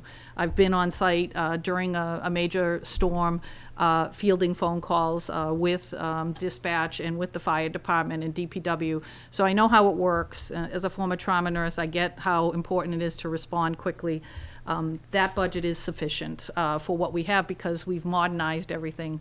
It's now just a matter of having the right players, and we've got the great leadership team of the two chiefs, the DPW director, and no one is going to not say Stevie Esposito, because we know how important he is in making sure our personnel in the streets can also address those things. I'm here to answer any questions you might have. I want to questions thank for you Tom, for Ann? your attentiveness all evening. I don't have any questions, yeah. Sounds good to me. Well, thank you very much. Thank you. Thank you, Town Thank you, Manager. yeah. All right. I think that's pretty much covers our agenda. There's no, unless there's any committee requests. Not, I think the next is going to be a public hearing on next Wednesday, April 6th, on capital request. Well, that'll be open, and then we'll, once we adjourn, after that, we'll adjourn and open up the Finance Committee meeting to address, I think, the public library, town treasurer, collector, and town clerk. Correct. All right. With that said, do I hear a motion to adjourn? I make a motion. Do I hear a second? Second. All in favor? Aye. Aye. Aye. One absent.